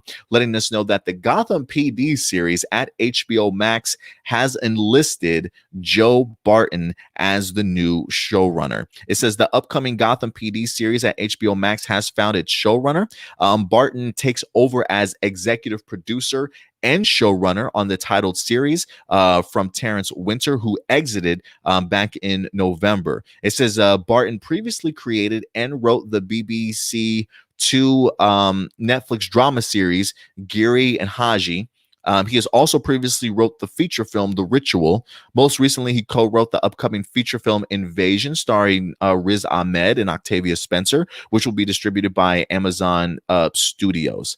It says the Gotham PD show will exist in the same world as the upcoming Batman film from Matt Reeves, and it is said to build on the film's examination of the anatomy of corruption in Gotham City. It is part of Warner Brothers' efforts to launch a new Batman universe across multiple platforms. So I'm going to be honest with you, Indy. I'm actually not too familiar with Joe Barton's work here. But if he does have previous experience, according to this article, in doing sort of like crime drama series and things like that, then maybe he'll have his fingers kind of on the pulse of this. I just don't know if I can get my listen. Jeffrey Wright, I'm assuming if anything is going to be back for this series. I know Matt Reeves is going to be probably executive producing this show also to a certain extent. But the departure of Terrence Winter, most notably known for Boardwalk Empire, his time on Sopranos, when you just think of what Terrence Howard has created in regards to crime dramas and the idea of corruption and things like that, the mob and mob bosses and stuff like that, that street level life, Terrence Winter, I just felt was like the perfect choice for a Gotham PD sort of series. So it is a little bit of a bummer to kind of see Terrence Winter still exiting it. And honestly, I think it still has left sort of a sour taste in my mouth. I don't know if I'm as excited for the Gotham PD series as I once was. But again, that's because of the fact that I'm not too familiar with Joe Barton's work. Maybe if I were to check out Giri and Haji over on the Netflix series, maybe that will certainly give me a little bit more faith in what Joe Barton can certainly do as the new showrunner. So maybe I'll try and check out some of that stuff this week. I mean, granted, maybe Matt Reeves will take over, be more prominent in helping create this series if he has a certain sort of tone or vibe that he certainly wants to kind of have for this film to kind of maybe help Joe Barton along. But we'll see. Again, I just feel for me, when they announced Terrence Winter, it was probably as perfect of a choice as you could possibly have for a Gotham PD series. So his departure has kind of left me feeling some type of way. And I just don't know if I'm going to ever get back to that same level of excitement for what I once had for this series. Am I still going to watch it? Absolutely. But maybe once I learn a little bit more about Joe Barton, I'll feel a little bit more better about this. But as of right now, I'm still concerned. But what about you, Indy? Are you concerned at all, or you think this is a good pick? I have no idea, to be totally honest with you. I feel you. When I'm pulling up his IMDb, it's only maybe 2 episodes of something that I've seen that he's done, and that's the Our World War TV miniseries. Because that back in 2014, I was watching that to do a report on World War I to just see a different perspective, because they saw that through the soldiers' eyes. I mean, it was cool, but everything I'm seeing him, he's only done episodic stuff. Like he hasn't even worked on a full like a full series. It's Mhm. only been certain episodes in series and then a couple of screenplays or scripts that he's done for movies that haven't done that well, like The Ritual or My Days of Mercy. So maybe the style he writes with lends itself to television, but it's something that's going to have to be proven because you're already on you're already writing for a platform that is overexerted in our faces to start off with, because the whole DC comic history is like 19 Batman books. Like we are totally Batman and Gotham out at this point, and it's going to be really hard to tell us a story that we have not seen already coming from the Batman universe. So maybe this is something where they should have did Green Arrow and Canaries on HBO Max, or something else that, you know what I'm saying, we wanted to see, and brought that to life, or maybe a totally new character. Maybe bring Swamp Thing back and to HBO Max and write that. I don't know how successful this is going to be, but I still feel like this is targeted towards crime drama liking people. You know what I'm saying? People who are into NYPD Blue or Law and Order or something like Wire, that. maybe. Yeah, like this is something that is going to be towards that base in order to get them into everything else. Yeah, no, I definitely agree there. And like for me, I don't mind the idea of them doing another Gotham show. I mean, we did have a Gotham series on Fox that ran for about, I think, 5 or 6 seasons, if I'm not mistaken. I did fall off after season 3. I felt like they almost kind of forgot who they were. Like the show was supposed to be about an up and coming sort of Jim Gordon in the corrupt city of Gotham City, and then after like season 3, it kind of started turning into, let's make this little kid into Batman and start progressing him, through his life kind of thing, if you will. And it's definitely started feeling maybe more comic booky than sort of that dirty ground level Gotham PD show that I fell in love with for the first couple of seasons. So if this HBO Max show can kind of get back to that, kind of give us those adult themes, especially when like you said, you were comparing it to some of those other fantastic HBO crime drama shows. I think there certainly could be potential there, but like you said, with this guy Joe Barton not really having too much under his belt, there is certainly a lot of uncertainty there. So maybe this is a thing where Matt Reeves feels like he's got to put his best foot forward now, also not only just for the movie, but maybe he'll be more involved with the television series as we certainly go along. So who certainly knows? But I am still hesitant. I still want to see the show, but we'll see what the execution is certainly going to be like. I mean, you've got a fantastic actor in Jeffrey Wright that I feel like can honestly do no wrong. So hopefully this season will be successful. But we'll definitely keep you guys posted as we wind up getting more Gotham PD information as it winds up progressing. And I probably am going to go ahead and check out his Netflix series sometime this week if I can, Indy.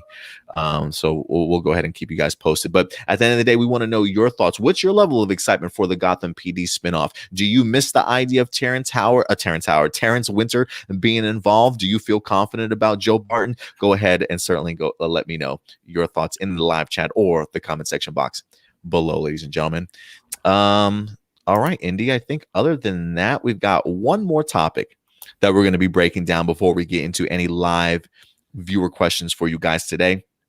And this is one that I'm actually really looking forward to talking about. I don't want to say one of my favorite movies, but definitely I felt like a cult classic, a film that has lived with everybody for quite some time. The classic film Mortal Kombat, ladies and gentlemen.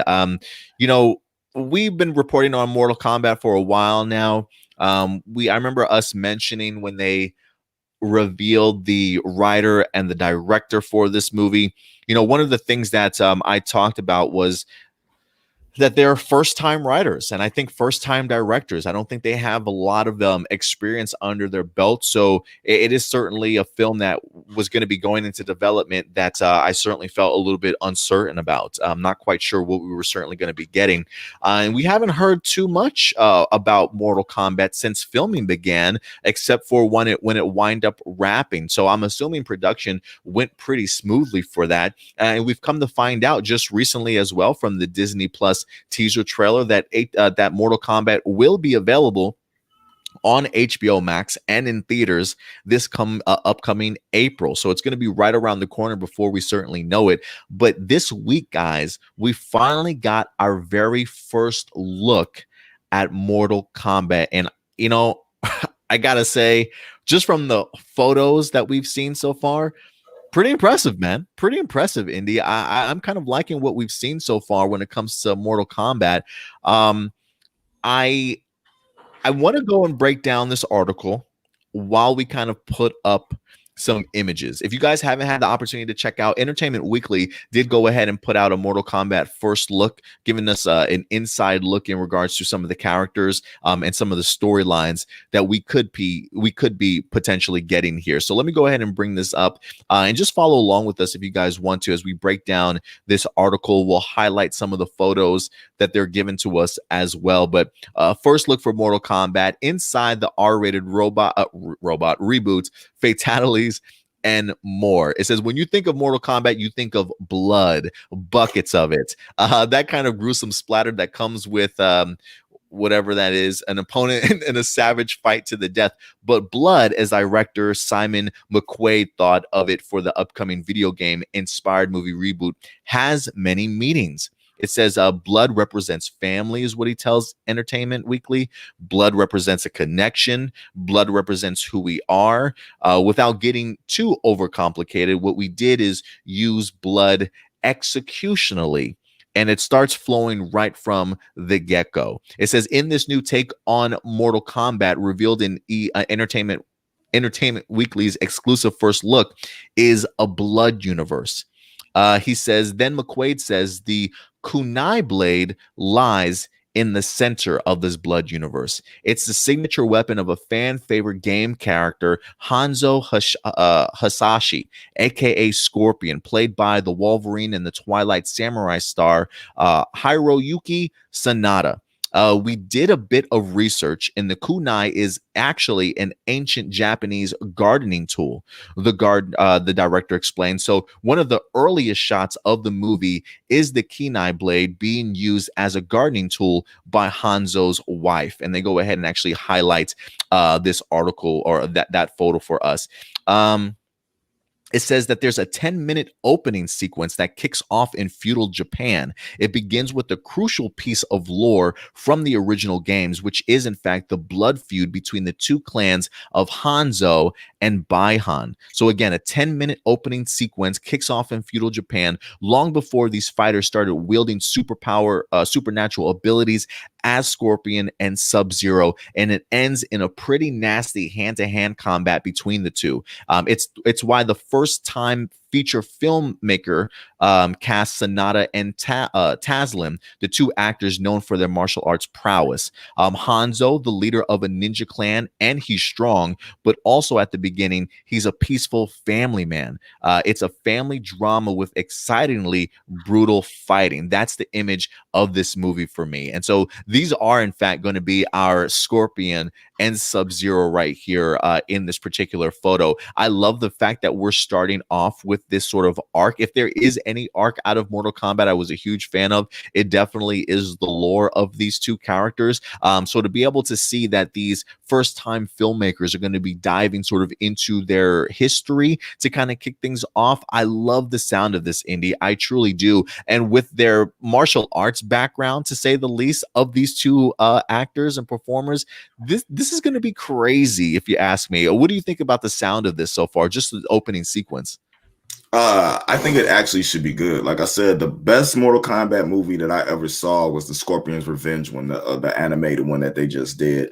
So them choosing who they chose and them going with a different background with the story, even adding in the new character, is very intriguing to me, said by least.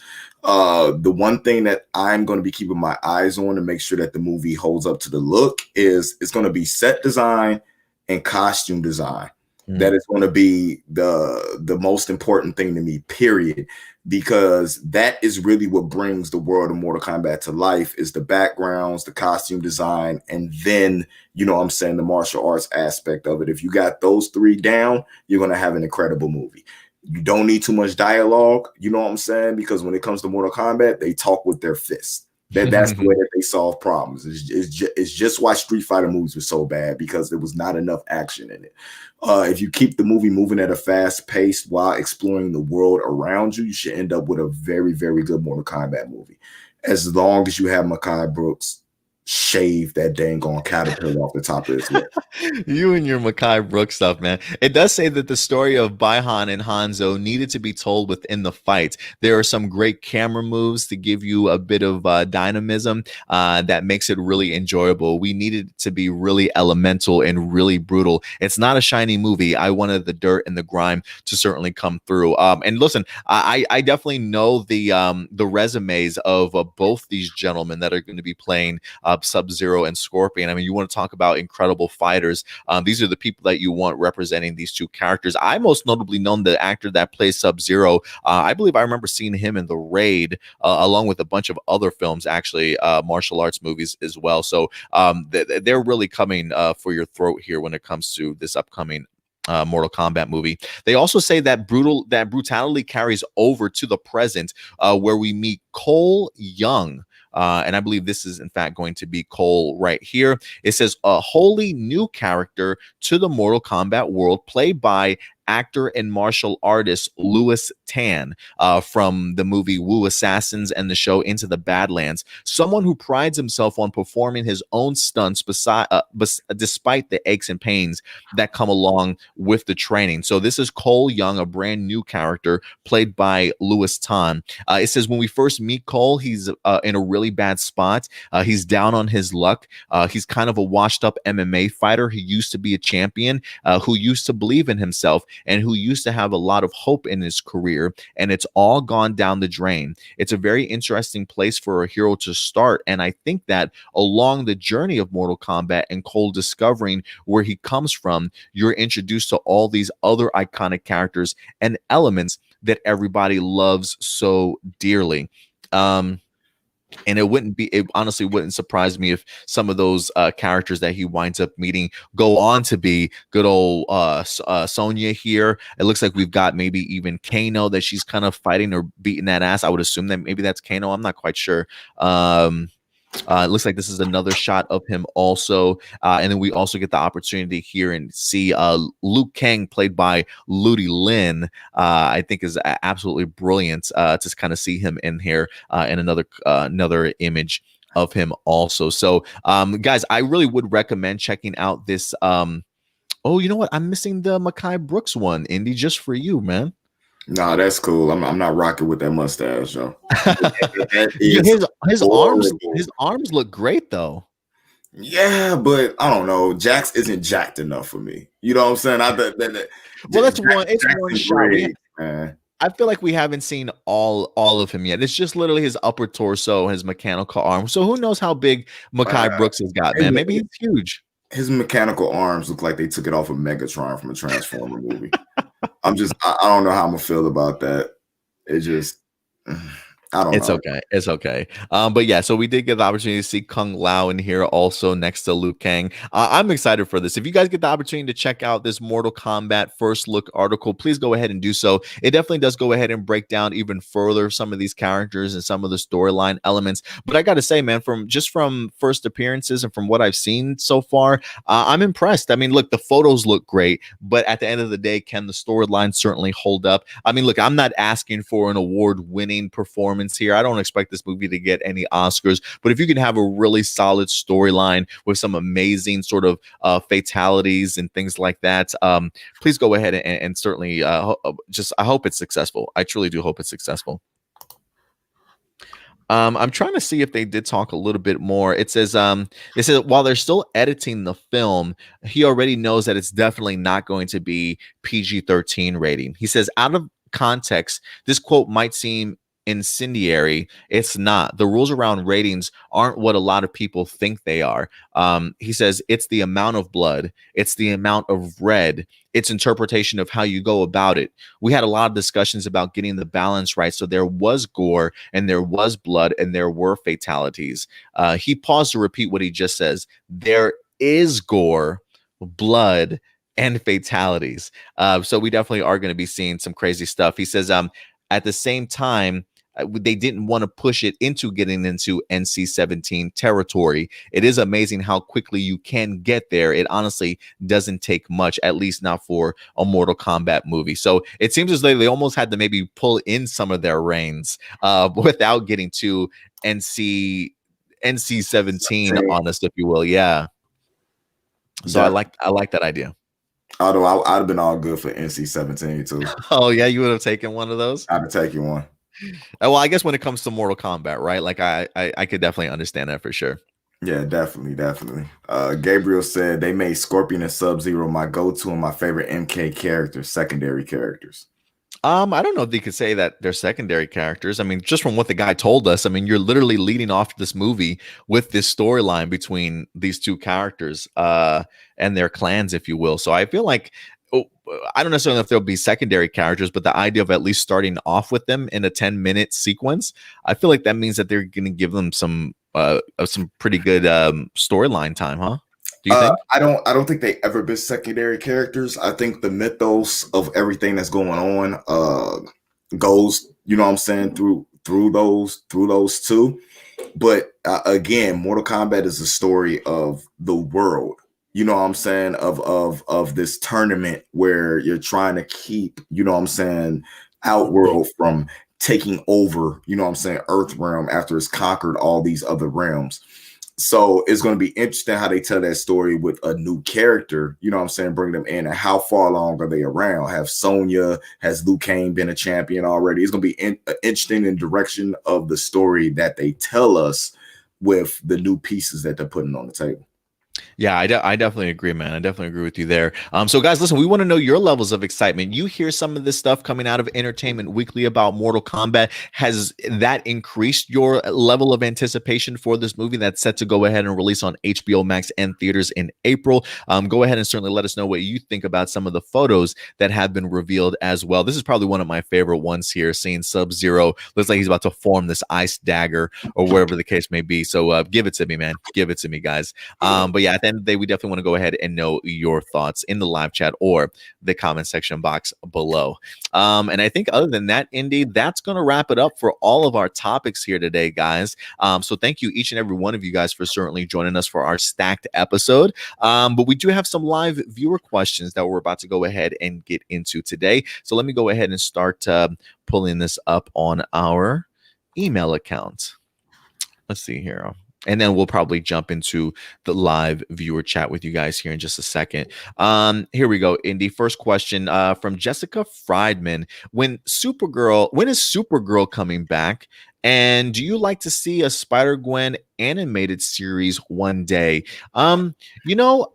First off, when it comes to animated series, I do want more animated series. I do want more cartoons back on television.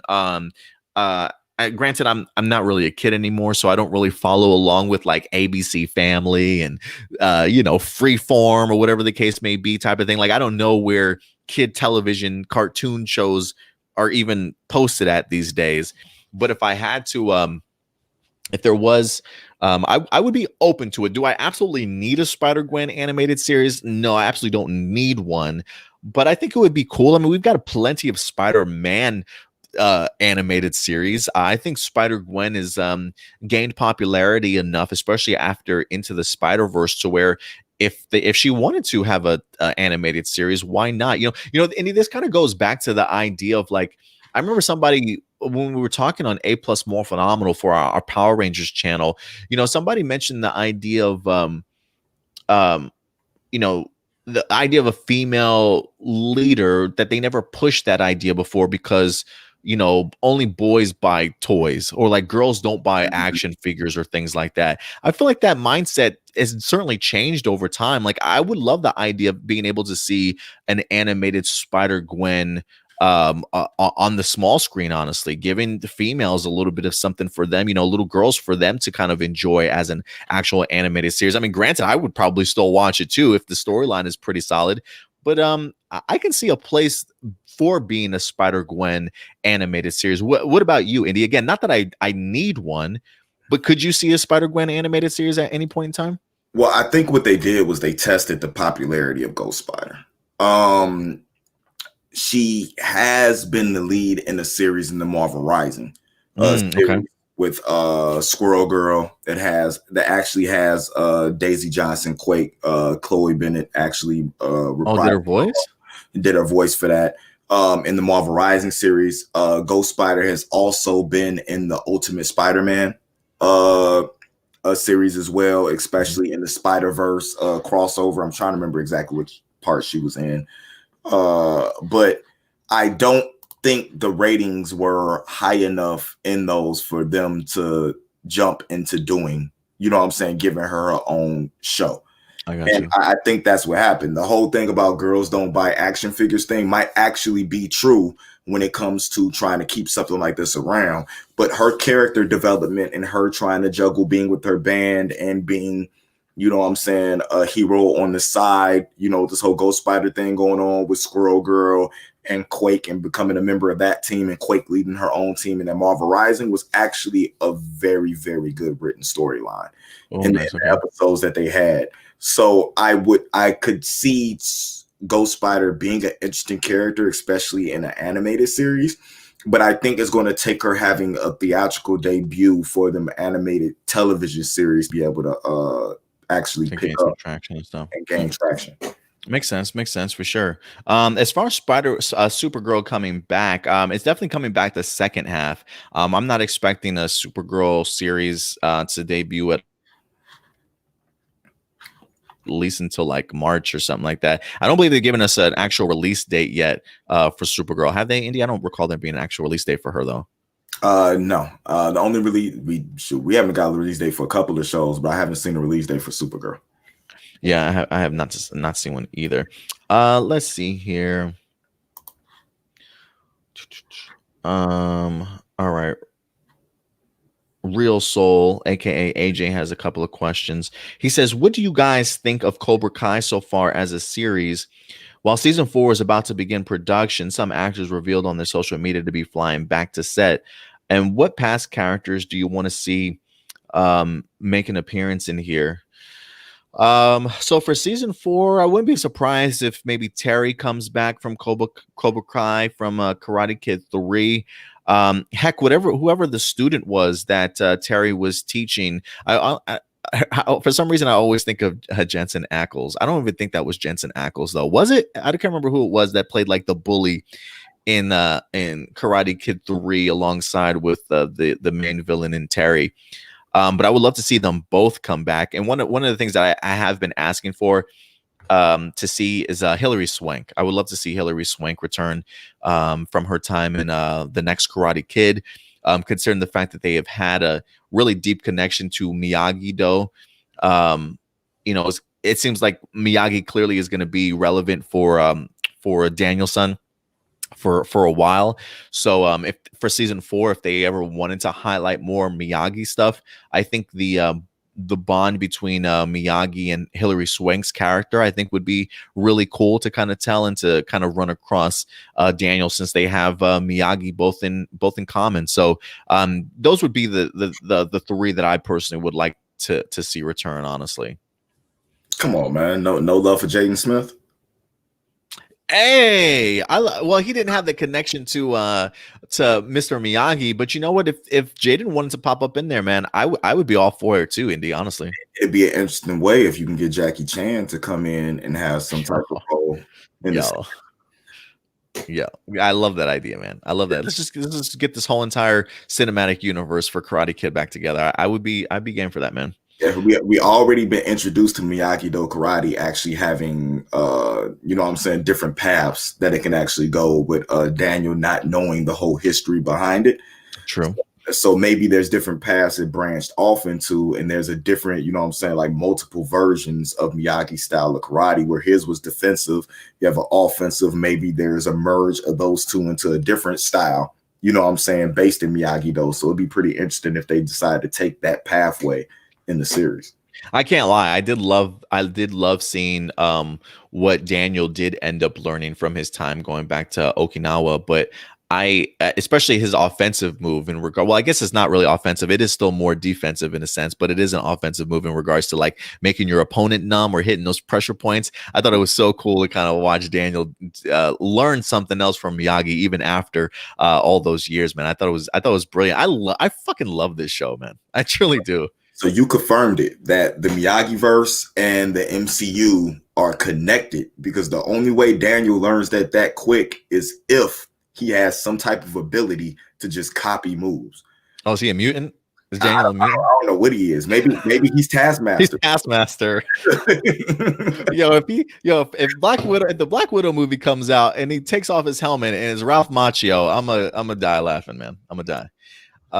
Let's see here. AJ's got another question. He says, when The Flash first premiered, what were your guys' first impressions? While Arrow was the only CW show around at the time, and do you think we'll get better this upcoming season and following? I don't know if The Flash will ever top what it did in its first 2 seasons. Maybe some people will say its first 3 seasons. For me, my first two seasons are really The Flash that I fell in love with. Do I think it could get better? Probably better than what it is. I don't know if it'll ever get to its same levels as it was for seasons 1 and 2, but I definitely do think it could get better.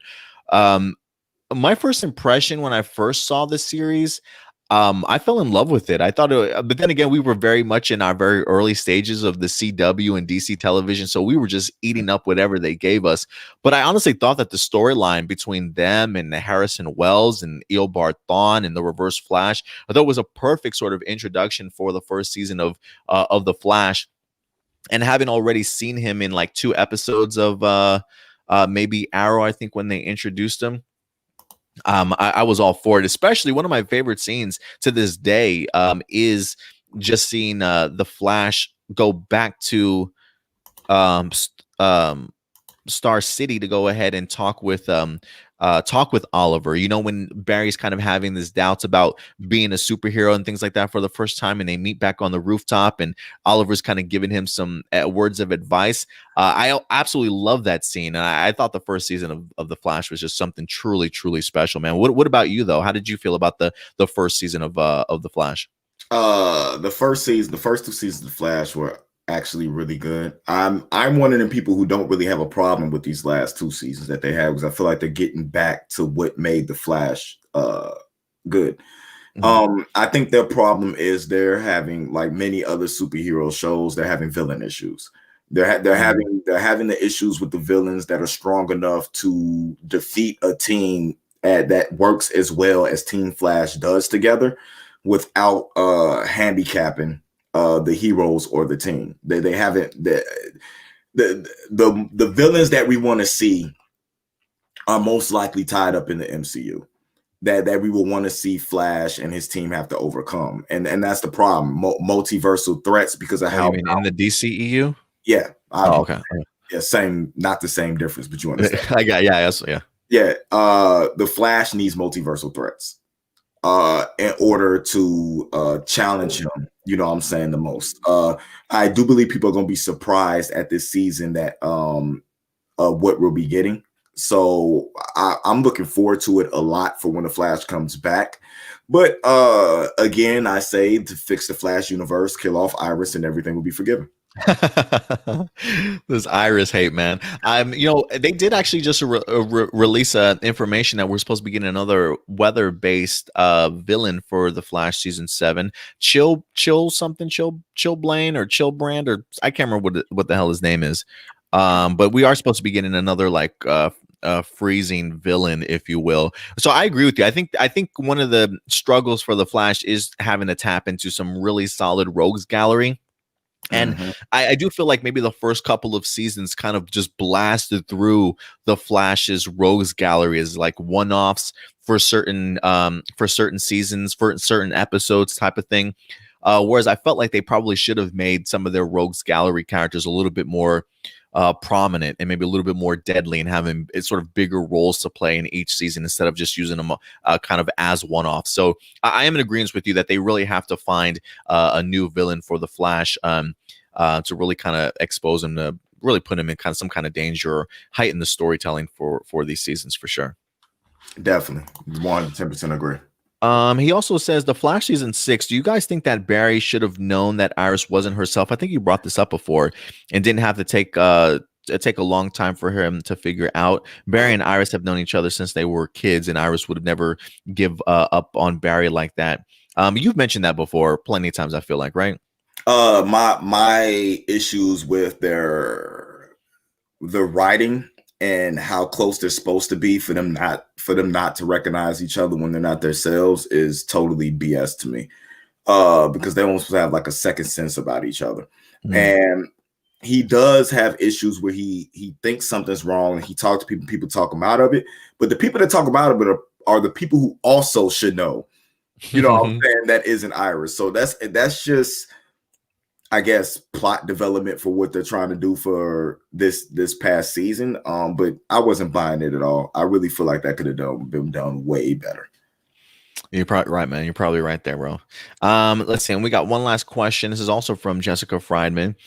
She says, hey guys, would you like to see Batman Beyond get a reboot one day? And are there plans to have Ruby Rose come back to Batwoman for a cameo? P.S. I enjoyed Stewart's Space Squad pitch video. Glad you enjoyed it, Jessica. Yeah, I believe he actually has a second pitch video that's going to be dropping on A Plus More Phenomenal this afternoon also. So if you enjoyed that video, definitely go ahead and stop back this afternoon, because he definitely has a part 2 or a different part to that he to his pitch that he's going to be presenting. As far as Batman Beyond getting a reboot one day, well, let me tackle the Ruby Rose thing first. I do think that she'll come back as a cameo. I feel like they probably ended things really well with Ruby Rose on Batwoman. I feel like everybody has talked, like, even though she probably wasn't necessarily fit for the role, in regards to like, just not to say that she's not fit or she can't handle, like, she, like, not physically, but the idea of clearly being a issues like her not being able to handle being in the starring role and having that. She hasn't been in that type of situation before.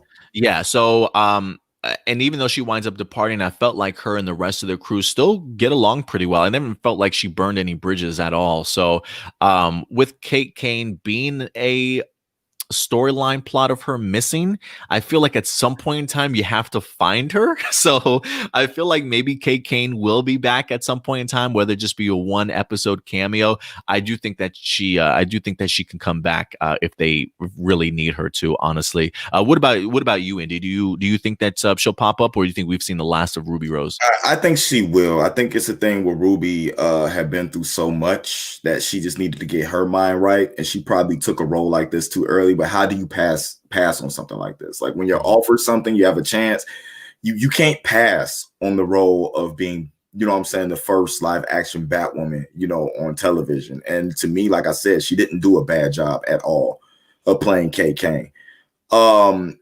It's interesting because this is where, to me, other characters get to shine. Like, I really believe this is where everybody will understand how good of a character Alice is, because this to me is going to be you're not my sister. You can't take my sister's place. I'm going to kill you so my sister can have her place back so I can kill my sister. Like you're going to have to deal with that type of stuff, which should honestly make Batwoman way better than what it was, because that's when it was at its best, when it was Alice versus Kate. You know what I'm saying? Then when they got into all the other stuff. So I'm looking very much forward to Alice taking to being the real lead on this show and actually taking over.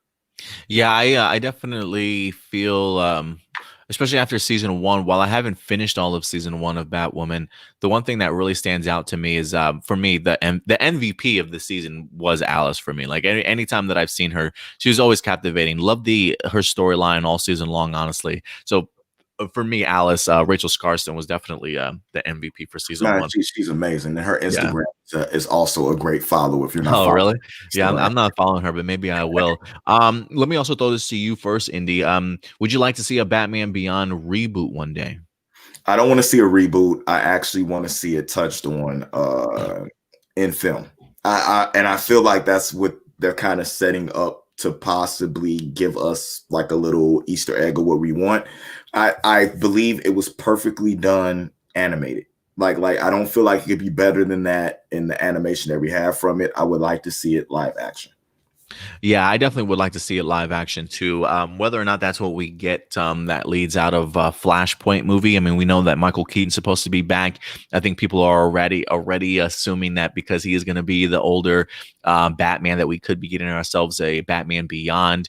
And it's definitely a possibility. Like I said, never say never these days. I don't necessarily know if it would come out of movie form itself, but I could see it becoming a movie if that's the route that they wanted to. If you've got somebody like a Michael Keaton that will be playing an older Bruce Wayne, you can go ahead and bring in a Terry if you want to. The idea of them, Walter Hamada mentioning that they're trying to figure out spin-offs for each of the films that they wind up creating. I wouldn't mind it, maybe a television series, a live action Batman Beyond television series that's spun out of the Flashpoint movie that we're certainly going to be getting. I think that would be really cool in regards to establishing a new Batman, if you will, kind of in this DCEU once Ben Affleck winds up departing again. But it's definitely a possibility. I feel like it's definitely become a bigger possibility. Had you asked me this question like 5 years ago, I'd been like, no, there's no way. But the opening of streaming services and giving these studios abilities to put, like they said, some of their riskier content that they don't know if it's how it will do necessarily in the box office, they can kind of experiment with it on HBO Max and their streaming services now. So do I think we're gonna get one? I think now is probably as best of a time for you Batman Beyond fans to get what you guys have certainly been wanting for years, more than ever. So I do think that we'll get something Batman Beyond related. Just we'll see what, but like you, Indy, definitely live action, whether that be movie or television form. Definitely. Let's see here. And I think other than that, I think that's actually going to do it for our live viewer questions that we wind up getting from our email. So if anything, Indy, we'll just wrap up by going through some of the comments. If there's any comments that might have jumped out at us that we wanted to highlight real quick. Man, we got a lot of Black Panther talk. Also, just quick shout outs to some people that we haven't had the opportunity to highlight yet too. I did see Jesse in here. Where you at, Jesse? What's up, Jesse? Appreciate you coming through, man. Thank you very much. Thanks for joining us, man. Hey, Just Track should get a Just Track ready for background music for A+ opinions. Nice, man. I would love it. Let's answer this because Arthur has been asking this since the beginning of the show multiple times. Sure. We know that Marvel has come out and said they were not going to recast T'Challa, right? Mm-hmm. He asked, "Is Marvel being disrespectful by not recasting T'Challa and bringing back Chris Evans when they're supposed to be focusing on Falcon becoming Captain America?" Is Marvel being disrespectful by not recasting T'Challa and bringing Chris Evans when they're supposed to be focusing on Falcon becoming Captain America? Okay. I think he means like as far as being disrespectful to Black characters, not letting them be prominent and in the front of things. I get you. I did ask that same question when they announced Chris Evans coming back as Captain America, and I was like, oh, poor Anthony Mackie. But in all honesty, the Falcon character, comic book wise, if I can be nerdy for a second, wasn't Captain America for very long. They had the Marvel Now phase in Marvel comic books. I can't remember. Maybe that lasted maybe a year or two or so, and then eventually went back to being the Falcon after Captain America wind up coming back. So, we don't even know where we're going to see the Falcon character by the end of Winter Soldier. Maybe he winds up getting that mantle at some point in time. And then who's to say that we don't get to see Captain America or Evans for like another 2 years? You know what I mean? So Anthony Mackie could certainly have his fair share of appearances and a fair share as his role as Captain America. So I feel like it's I feel like it makes sense to me. I think I think the fact that they're at least giving Anthony Mackie an opportunity to be Captain America, I think says wonders. And I think the way that they even handed him the shield from Steve Rogers himself, I think is really telling also. So I'm okay with the idea of Anthony Mackie being Captain America for a while, but I've never been under the assumption that he was going to be Captain America forever. Like for me, I don't want to say I've always expected Chris Evans to come back, but I've always said we'll see how his career goes, right? Never say never. It's a possibility that he can come back. And if we're just going based off of comic books, I know he's not Captain America for very long, so I'm not expecting it. So I don't see it as disrespectful. Do you, Indy, though? Maybe you look at it, maybe you have a different point of view, though. No, and I can answer both of these questions too. I don't see it as disrespectful to Anthony Mackie's Falcon, because to me, what it did was, especially when he became Captain America in the comics, is it made the character of Falcon more prominent to start off with, because now we have the Falcon leading a show. He's had more screen time than he's even had comic book time. You know what I'm saying? When it comes to the movies, he's had more screen time than some character. He's had almost as much screen time as a Black Widow or somebody would have had. You know what I'm saying? And she's just now getting her first film, and she's been around since what, Iron Man 2. And he's already getting his own, you know what I'm saying, lead TV series, which is one of the big things that was hyped about to get Disney Plus sold. So I don't think it's disrespectful at all. With Chris Evans coming back as Captain America, like I said, we don't know in what aspects he's coming back. If he's coming from a different Earth, if it's actually a Skrull coming back as to try to say that, no, I'm Captain America, and having that conflict with him, you know what I'm saying, to Anthony Mackie, it could be something that sets the Falcon character in even more providence when it comes to getting back into the MCU or in the movies or whatever's going to happen. So I think it's only going to do better for Anthony Mackie's character for if Chris Evans comes back. You know what I'm saying? Because even when he got past the shield, he didn't want it. Mm-hmm. You know what I'm saying? Like, it could have easily went to the Winter Soldier. Anthony Mackie didn't even want it. So it's something where he might want to stand as his own man at the end. I am the Falcon, rather than trying to carry, you know what I'm saying, the flag of being Captain America, because maybe he doesn't want to stand for what America stands for right now, because Captain America even had that stance where he stopped calling himself Captain America because he couldn't stand for what America was viewed as then. So they could be going that route. And now, who's to say we don't get Chris Evans as like Hydra Cap? You know what I'm saying? Like it's some weird multiversal stuff, or you know, Shield agent, old man's Shield agent Steve Rogers, if you will, because he came back as I think he wound up losing his secret his super soldier serum. Yeah. So we really don't know how they're going to be utilizing it. As far as like not recasting T'Challa as being disrespectful, I always looked at Marvel doing that idea of not recasting T'Challa as really as an honor to the man himself and Michael Boseman and what he's kind of established. I know the prominence of T'Challa in the Avengers and in the comic books and things like that, but I don't really see it as a disrespect by not recasting T'Challa, because I feel like if anything, Letitia Wright or whoever winds up eventually picking up the mantle for Black Panther, make no mistake that they're definitely still going to be representing the Black Panther, and I'm sure they're definitely going to be giving paying some respects and honor to T'Challa, regardless if he's there or not. So I don't really see it as a disrespectful move, but I can understand if people maybe wanted it to be recasting, but just because they didn't, I don't see it as disrespectful. What about you though, Indy? I don't see it as disrespectful at all. Black Panther is a mantle. It's not the character of T'Challa. T'Challa was the son of the former Black Panther. The only thing is that a lot of times they had the kings or queens of Wakanda pick up that mantle. So anybody can be Black Panther. There's only one person that can be T'Challa. So they'll be able to put that mantle on somebody else. And Miss Wright, who plays Shuri herself, because he says she's too young, we could easily be in for a time jump by the time Black Panther 2 comes back, because the actress herself isn't too young to play the character.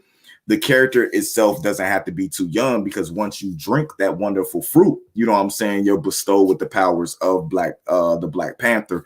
And with her, and also her tech side, with her being a tech genius and actually creating the suit and all that stuff, you probably wouldn't have a better person better suited for it. But you could always have somebody from a different tribe. M'Baka? Yeah, anybody, or you might have a separate tribe because everybody keeps calling for David Washington to be the Black Panther. He could be a member of another tribe that actually wins, you know what I'm saying, the mantle to be able to take of that. We've seen their process of picking, you know what I'm saying, who was going to be the Black Panther, who was going to be king. It's easy for the tribe that T'Challa is a part of to take a secondary background and let somebody else step up.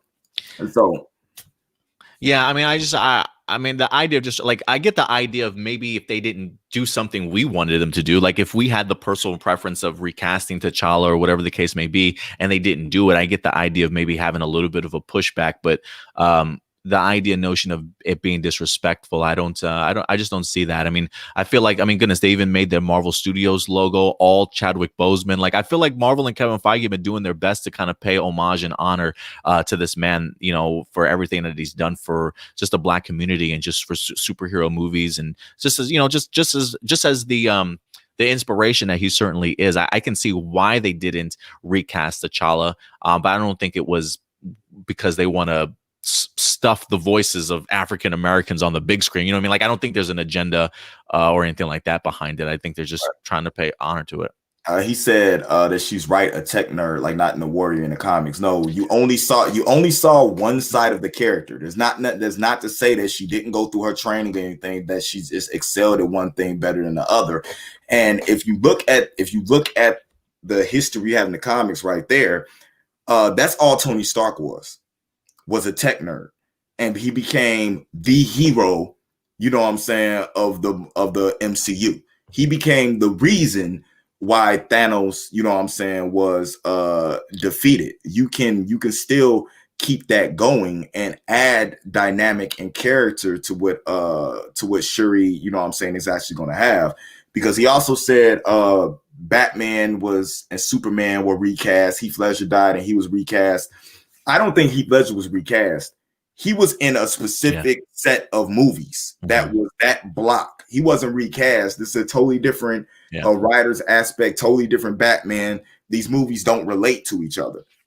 And so that's what I look at. Well, now they probably do because of the multiverse, but it's just different sets of Batman. To recast T'Challa is in the same vein of he's a part of this universe. It'll be the same T'Challa. It's not a different T'Challa.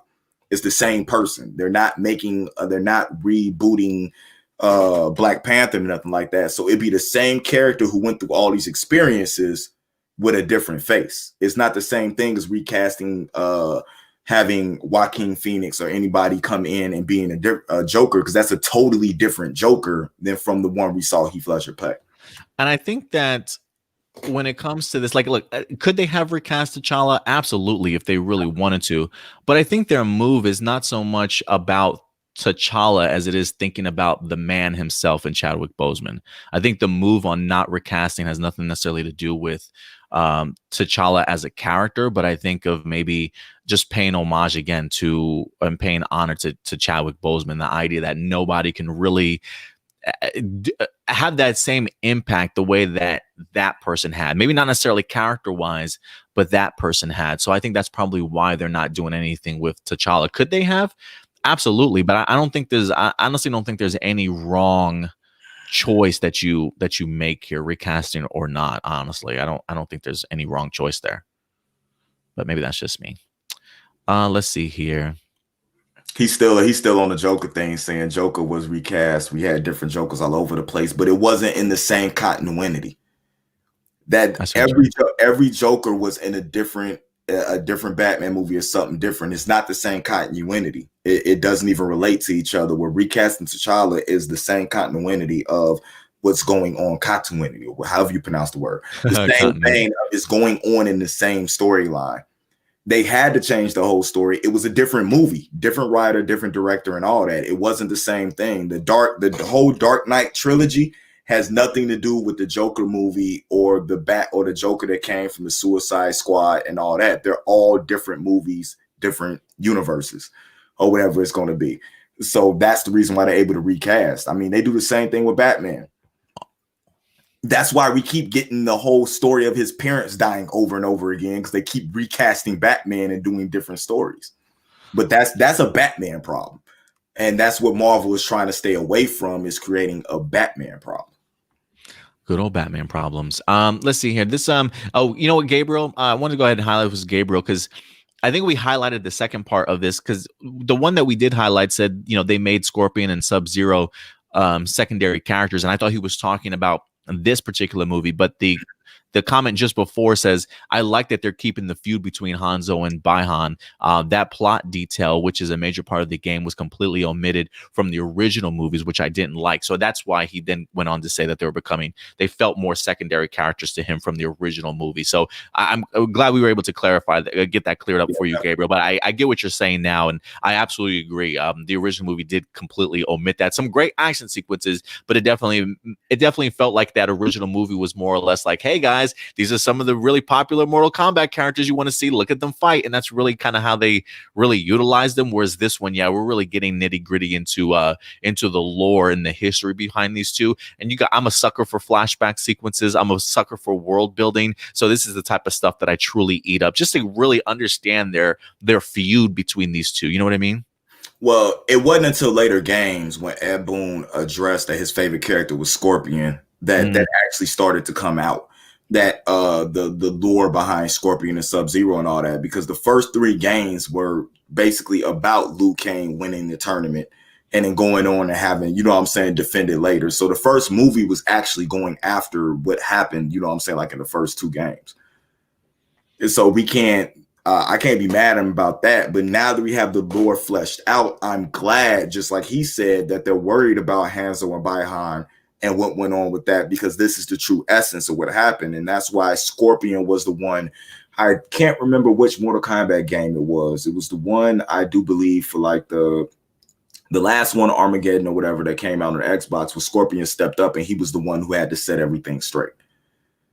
I think it was when the Dragon King came along. It was something happened. Liu Kang was a zombie. Like Scorpion had to, win and fix all that was going on. So I definitely believe that these two are the basis for every Mortal Kombat game in the future, and why the story has become so good. So good. He also says the thing that worried me is that the director of Mortal Kombat is a first-time director, but then again, the Sonic movie was directed by a first-time director, and it was all right. Yeah, I mean, I will say this, because of the fact that it is a first-time director, just looking at some of the photos, it doesn't look like there's a lot of budget behind this film. So it definitely feels as though they probably are going more grounded type of stuff. So there's probably a lot more that this director can certainly do and focus on, instead of having to worry about a big sort of CGI fest, a big special effects blockbuster type of thing. So yeah, while it definitely does worry me too, Gabriel, just because that's one of my biggest worries. Anytime there's a first-time director or first-time writer jumping on board a movie like this, I think is also one thing that we should look at is just, what's the scope of this movie going to be? How big is it going to be? If it's a relatively small yet focused movie, maybe we could have something really special if you're not asking for too much from this director. But definitely always something to be worried about, and maybe kind of keep your expectations low. But just to be on the safe side. But yeah, we'll see what they do. We'll see what these directors wind up doing. Yeah, it should be, in all honesty, is not the only task they have is be better than the live action movies that we had before. And that's not hard to do, because Ryan Coogler, Patty Jenkins, all of them at one time were a first time director, and they nailed it out the park. So the first time directors actually have a good track record when it comes to movie franchises and stuff. Let's see here. Another one from Gabriel. He says, Adam, would you be interested in reviewing the seasons of Doctor Who that you've missed on Hero Report? You mentioned that you've been thinking about bringing Doctor Who to Hero Report. That could be great. I am still debating it, Gabriel. And really, it just kind of comes down to just time. And just the format in which I want to tell it. I've as far as focusing on Doctor Who, like a part of me wants to do kind of a watch along format, but maybe I should just do more or less like reviews for it. I'm not quite sure yet. I've even thought about maybe the idea of the girlfriend, trying to get her into Doctor Who to see how she would like it. She's pretty open-minded, but Doctor Who tends to be just like true sci-fi for some people. Like sometimes it's just way too out there for some people to get on board with. But Doctor Who is something, because I have my HBO Max subscription, and I tell you, every time I open up my HBO Max service, Doctor Who is always staring me in the face. And I have been wanting to get back into the show. I did fall off after Peter Capaldi, so I haven't seen what Jodie Whittaker's been able to do with Doctor Who. But it is a series that I am contemplating introducing the A+ Hero Report, Gabriel. So trust me when I say it's definitely on my mind.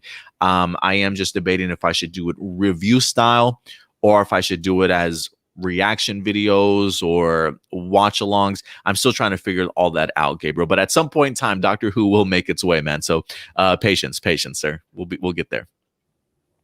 But other than that, guys, I think that's probably going to go ahead and actually do it for us here today. So, guys, listen, first and foremost, I really appreciate everybody's participation here this week. We appreciate everybody's comments, all your fantastic opinions and things like that. Trust me, we definitely respect your opinions, even if we don't necessarily always agree with everything, guys. We're always trying to be on the same page, and definitely just want to let you guys know we certainly respect your thoughts and your opinions on everything you say. So thank you very much for certainly pitching in today, as always. But listen, guys, next week, I'm sure we're going to have ourselves a plethora of other stories to certainly go ahead and break down for you guys. Hopefully, Stuart will be able to go ahead and join us. And also, we will be having a time change after the football season has concluded. So sometime in February, we will be going back to noon every Sunday at noon. So definitely go ahead and look out for that. But again, we'll definitely keep you updated once we actually make that change in a time. But other than that, I think that's probably going to go ahead and do it for us. All right, guys. I think let me go ahead and pull down this banner for us. But Indy, if people want to go ahead and follow you on social media, sir, where can they go ahead and reach you out at? At Nerd Mix Alpha everywhere, and right here at A+ Hero Report, or just search for my music, Indy Uchiha. Awesome, man. Well, hey, thank you very much for joining us, Indy. It's always good to have you on board, man. It was good to have just the one-on-one with us. I'm so used to us having a whole crowd or it being me and Stuart, man, but it's good to be able to sit down with you and talk this stuff just one-on-one. Definitely love it. But other than that, guys, listen, again, we do have ourselves a Patreon available. If you want to go ahead and continue to support the channel, go ahead and check us out at patreon.com/A+opinions. We got some great early access and exclusive content for you guys, whether you're supporters of A+ Hero Report or A+ More Phenomenal. We definitely would love your continued support there. So definitely go ahead and check it out. See if there's any particular tiers that you guys like or might find interesting. We also have like different tiers from $1 to $5 to $10. A Discord community for you guys to certainly join, and a ton of other content, guys. So certainly go ahead and check it out when you can. And if you haven't subscribed yet, hit that subscribe button, guys. I think Arthur actually subscribed to us. He was a subscriber 420, I believe, is what he referenced. So appreciate you coming through, man. Thank you very much for that, Arthur. But other than that, guys, if you want to follow us on social media, you can do so right here at A+ Opinions. Very active over on our main page, which is our Facebook hub. You can also find us very active over on Twitter, as well as Instagram and Twitch for you gamers. But other than that, guys, that's going to do it for us here today. So thank you very much. We'll see you next Sunday live, 11 a.m. Central Time. So in the meantime, take care of yourselves, take care of each other, and as always, keep it A+. Talk to you later. Bye.